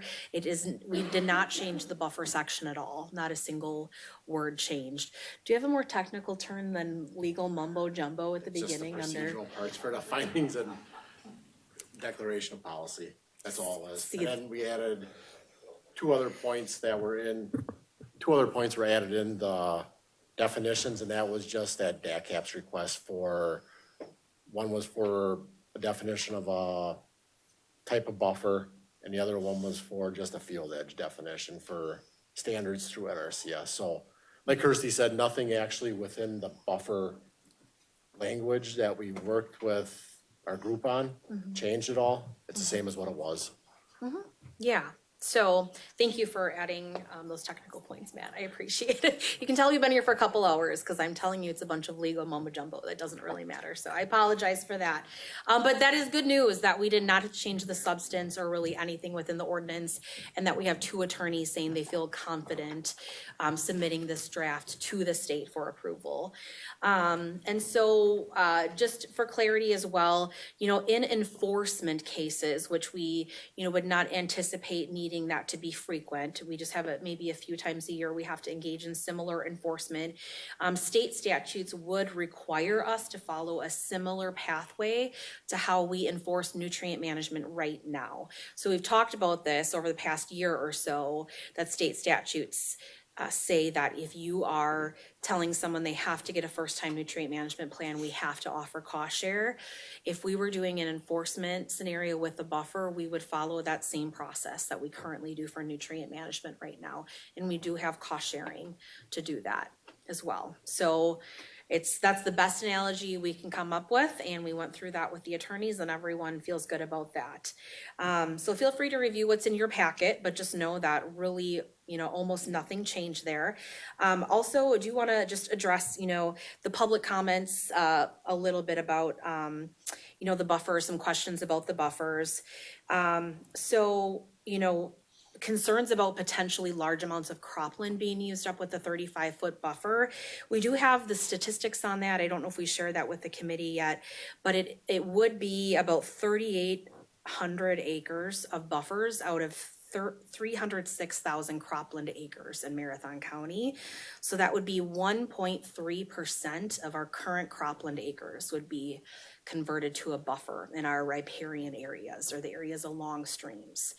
So again, this is just areas along mapped streams. So if you look at a DNR map of streams in Marathon County, this is just those areas that are delineated by the DNR as streams. There will be mapping on the Marathon County website showing exactly where that buffer would be required along streams. If anyone is interested in seeing a preview of that, you're welcome to make an appointment with our office, and Matt can go through that with you. He does already have it mapped, and it is available in GIS.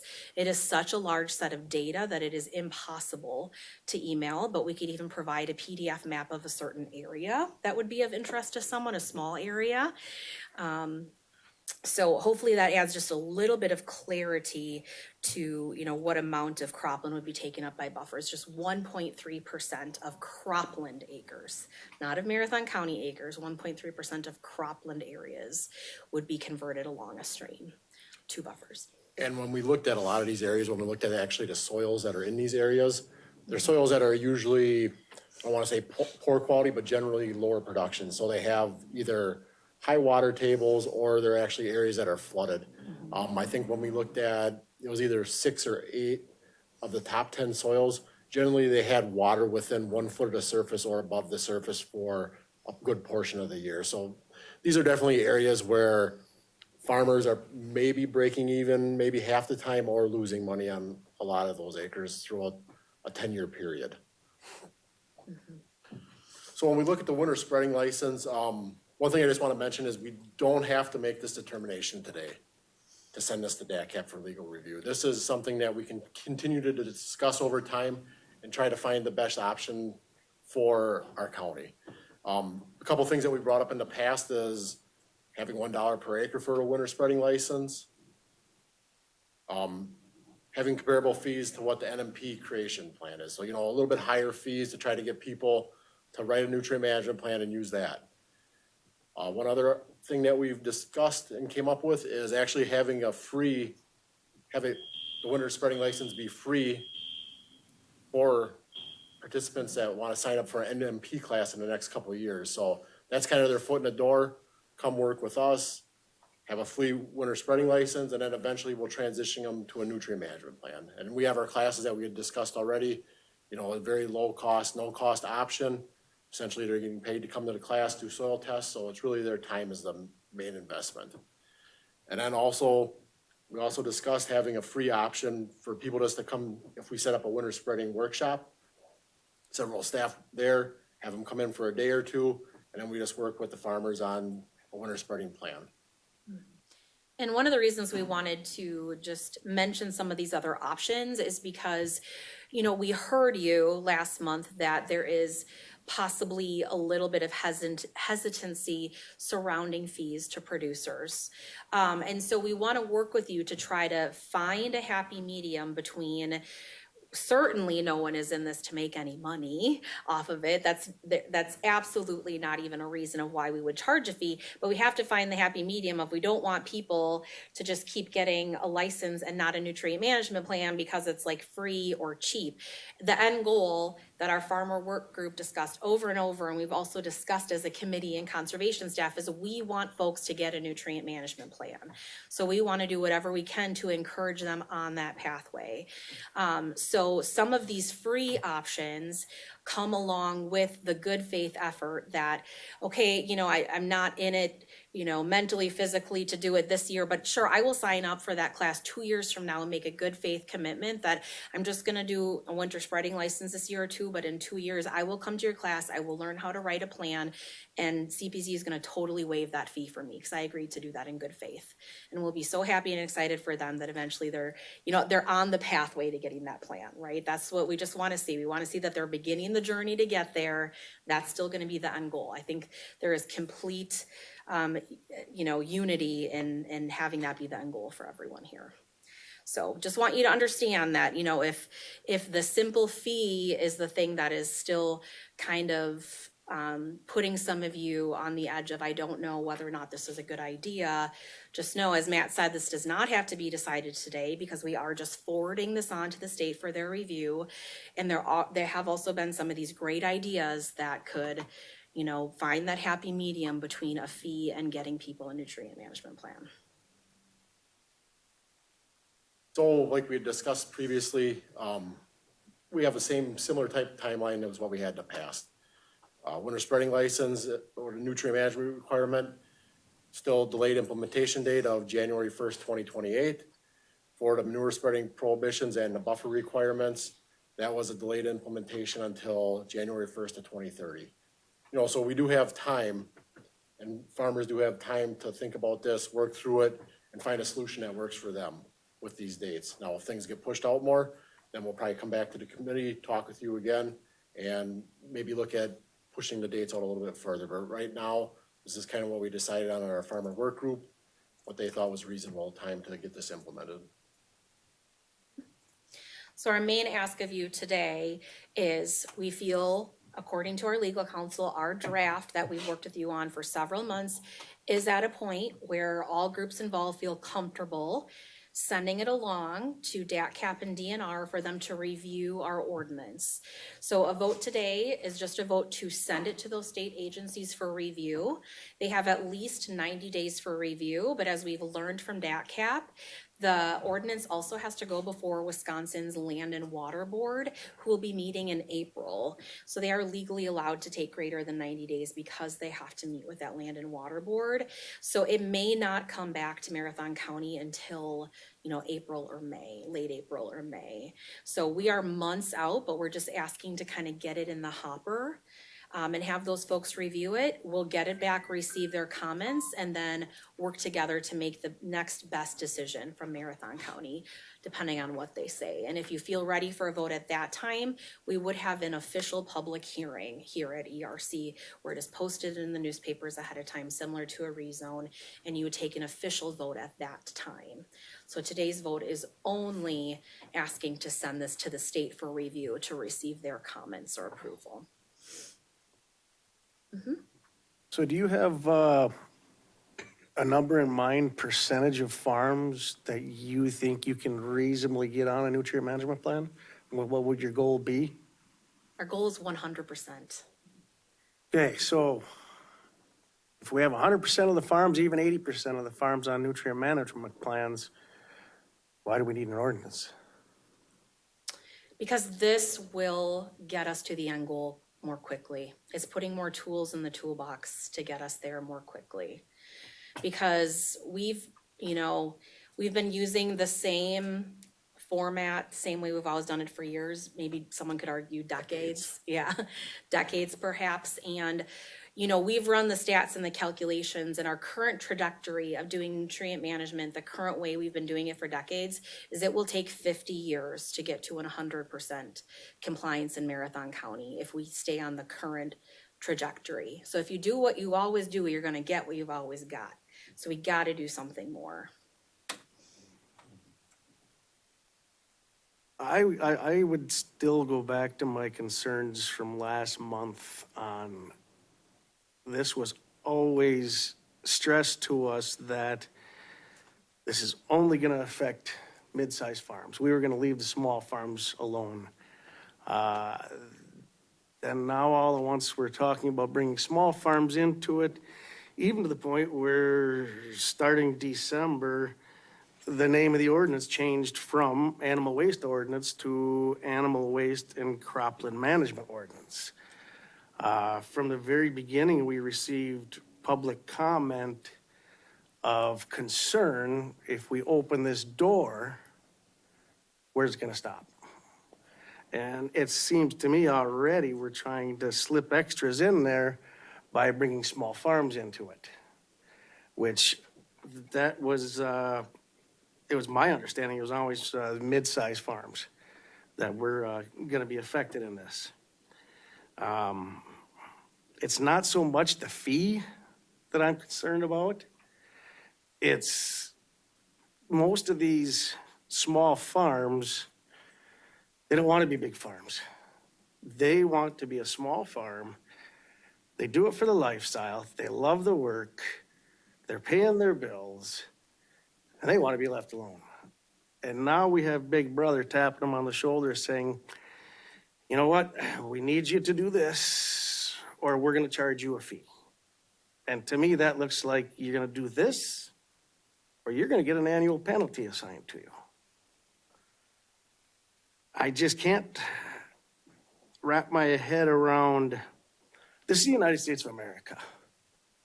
We should not have to worry about small farmer enjoying his life, having Big Brother tapping him on the shoulder saying, yeah, we need to do this, or else we're going to charge you.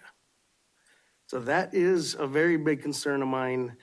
I'm going to have a hard time supporting if we're going to be essentially forcing people to get on a nutrient management plan. Nothing against nutrient management plans, but there's some people that just simply don't want them. They want, they kind of want the government, stay away, let me do my thing. And I get that. So that's just kind of where I'm at with this right now. I don't know if anybody else has any comments or suggestions. Supervisor Seifelt. Thank you, Mr. Chair. I totally agree with Supervisor Ritter on with doing the ordinance. I would be in favor of the ordinance if it was just the medium and to the large farms. But I cannot support this if the small farmers are involved, especially with the fee. If the fee is implemented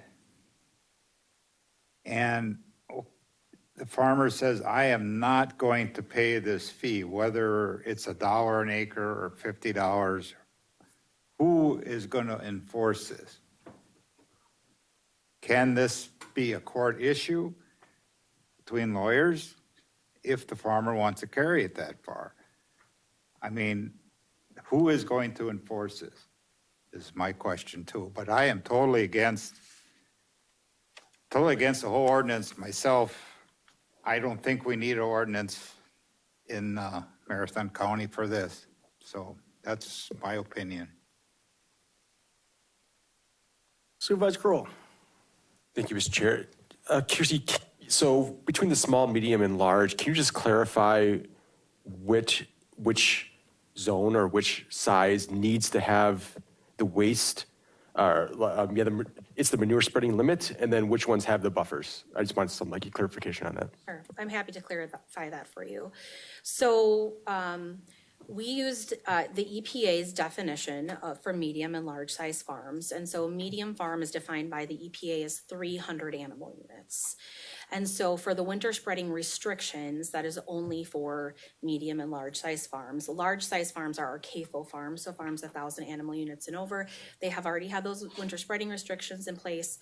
So we're saying medium and large size farms are the ones that have the winter spreading restrictions.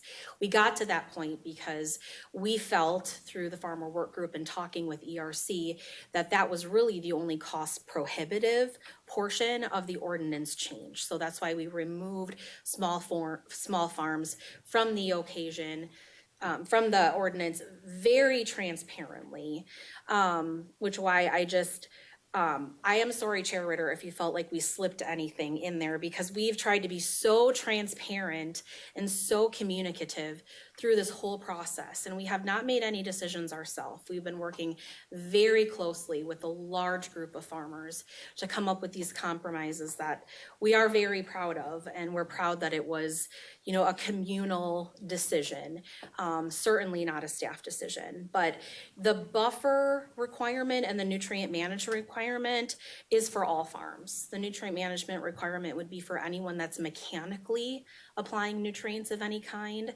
So again, if it's not being mechanically applied, i.e. someone is grazing and, the manure is falling out of an animal, they don't need a nutrient management plan. But if you're using machinery to mechanically apply fertilizer or manure, you need a nutrient management plan. So those other two, the buffers and NMPs, that's for all farms, all shapes and sizes. Did you have a follow-up question? I do, but it's very technical, so. Well, so we recently got an article from the Wisconsin Counties Association about there's a change in the EPA's definition of waterways. So I'm curious if that has an effect for us in this situation, and if any of the waterways in this case need to be changed, or if there's any exemption from that. Would you like to answer or would you like me to? Oh, okay. The federal government has been reviewing and making changes to the Clean Water Act, which has also changed the definition of waterways. All along, we've been using the state of Wisconsin's DNR map of waterways, and that is what we would continue to use in perpetuity. So if the legal definition were to change, Marathon County would update our online mapping since we use the state of Wisconsin's stream maps. And so we would always be consistent with the state of Wisconsin Department of Natural Resources definitions of what a mapped stream is. And that's what we'll use. So right now we're using their current definition and current maps. And if that definition does legally change and some of our streams get removed, like maybe some of the streams that are a little bit more intermittent streams and not continually flowing streams, if those get removed federally, then it trickles down to the state and it would trickle down to Marathon County too. So that would potentially remove some streams from requiring buffers in the future if that does all play out. So we're kind of waiting to hear, how that changes.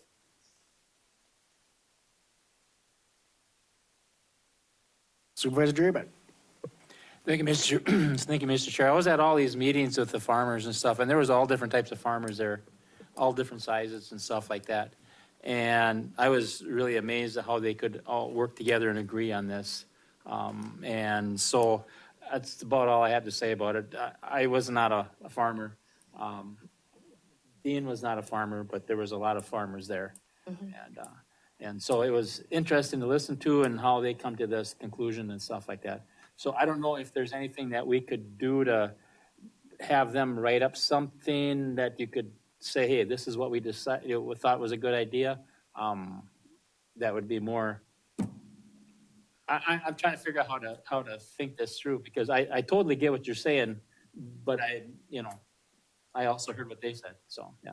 Thank you. Mr. Chairman? Yes.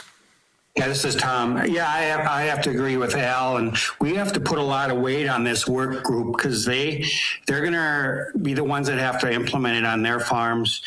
And our experience at our farm is the nutrient management plan and the buffer strips are both positives. I'm not sure why there's so much pushback on it, but they're positives for the farm's financing. Thank you. Any other questions, comments?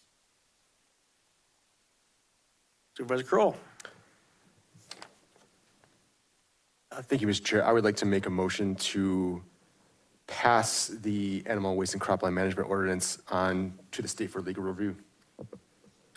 We have a motion. Do we have a second? Supervisor Kurth with a second. Any further discussion?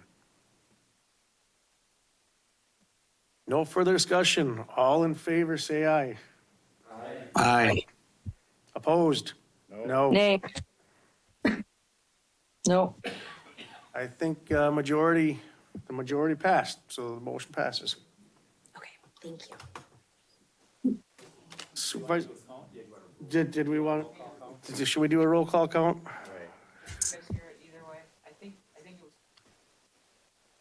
I thought I heard 3 nays. Chair Ritter, did you hear mine? What do they know? Yes, we heard.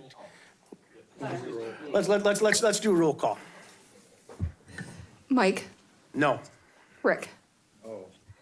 Randy. Alan. Jay. Online. No. Online. Supervisor Sharon Bourne, Jay. What's your vote? You're muted if you're trying to speak.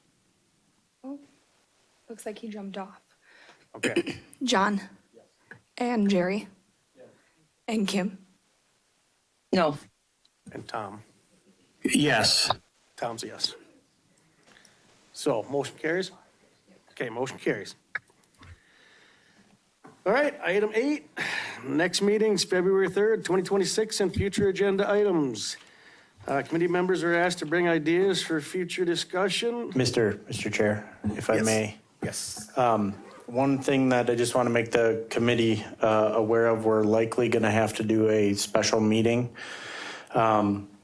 We're working to see if the public hearing notice will go out soon enough just to revisit the comprehensive revision aspect. We failed to do the ask for who's in favor, who's opposed, and so the public didn't really get to provide input into that motion. And instead of reopening it during this meeting, it's more fair to the public Yes. to repost and then just kind of go quick through that. I think we're planning to do something, the special meeting before the next county board meeting. It'll be like at around 5:30, I believe. But we'll keep everybody posted just so you're up to date, making sure that notice got out and whatnot. Yeah, that sounds fair. When it's you up there, it just doesn't seem like a normal hearing. I know, I hear you. I'll Garrett do it next time. All right, no, that's fair. Okay, any other announcements, requests, or correspondence? All righty, item 9. So moved to make a motion to adjourn. Supervisor Seifelt, I think he's pretty sure. Do I have a second? Supervisor DeBrew.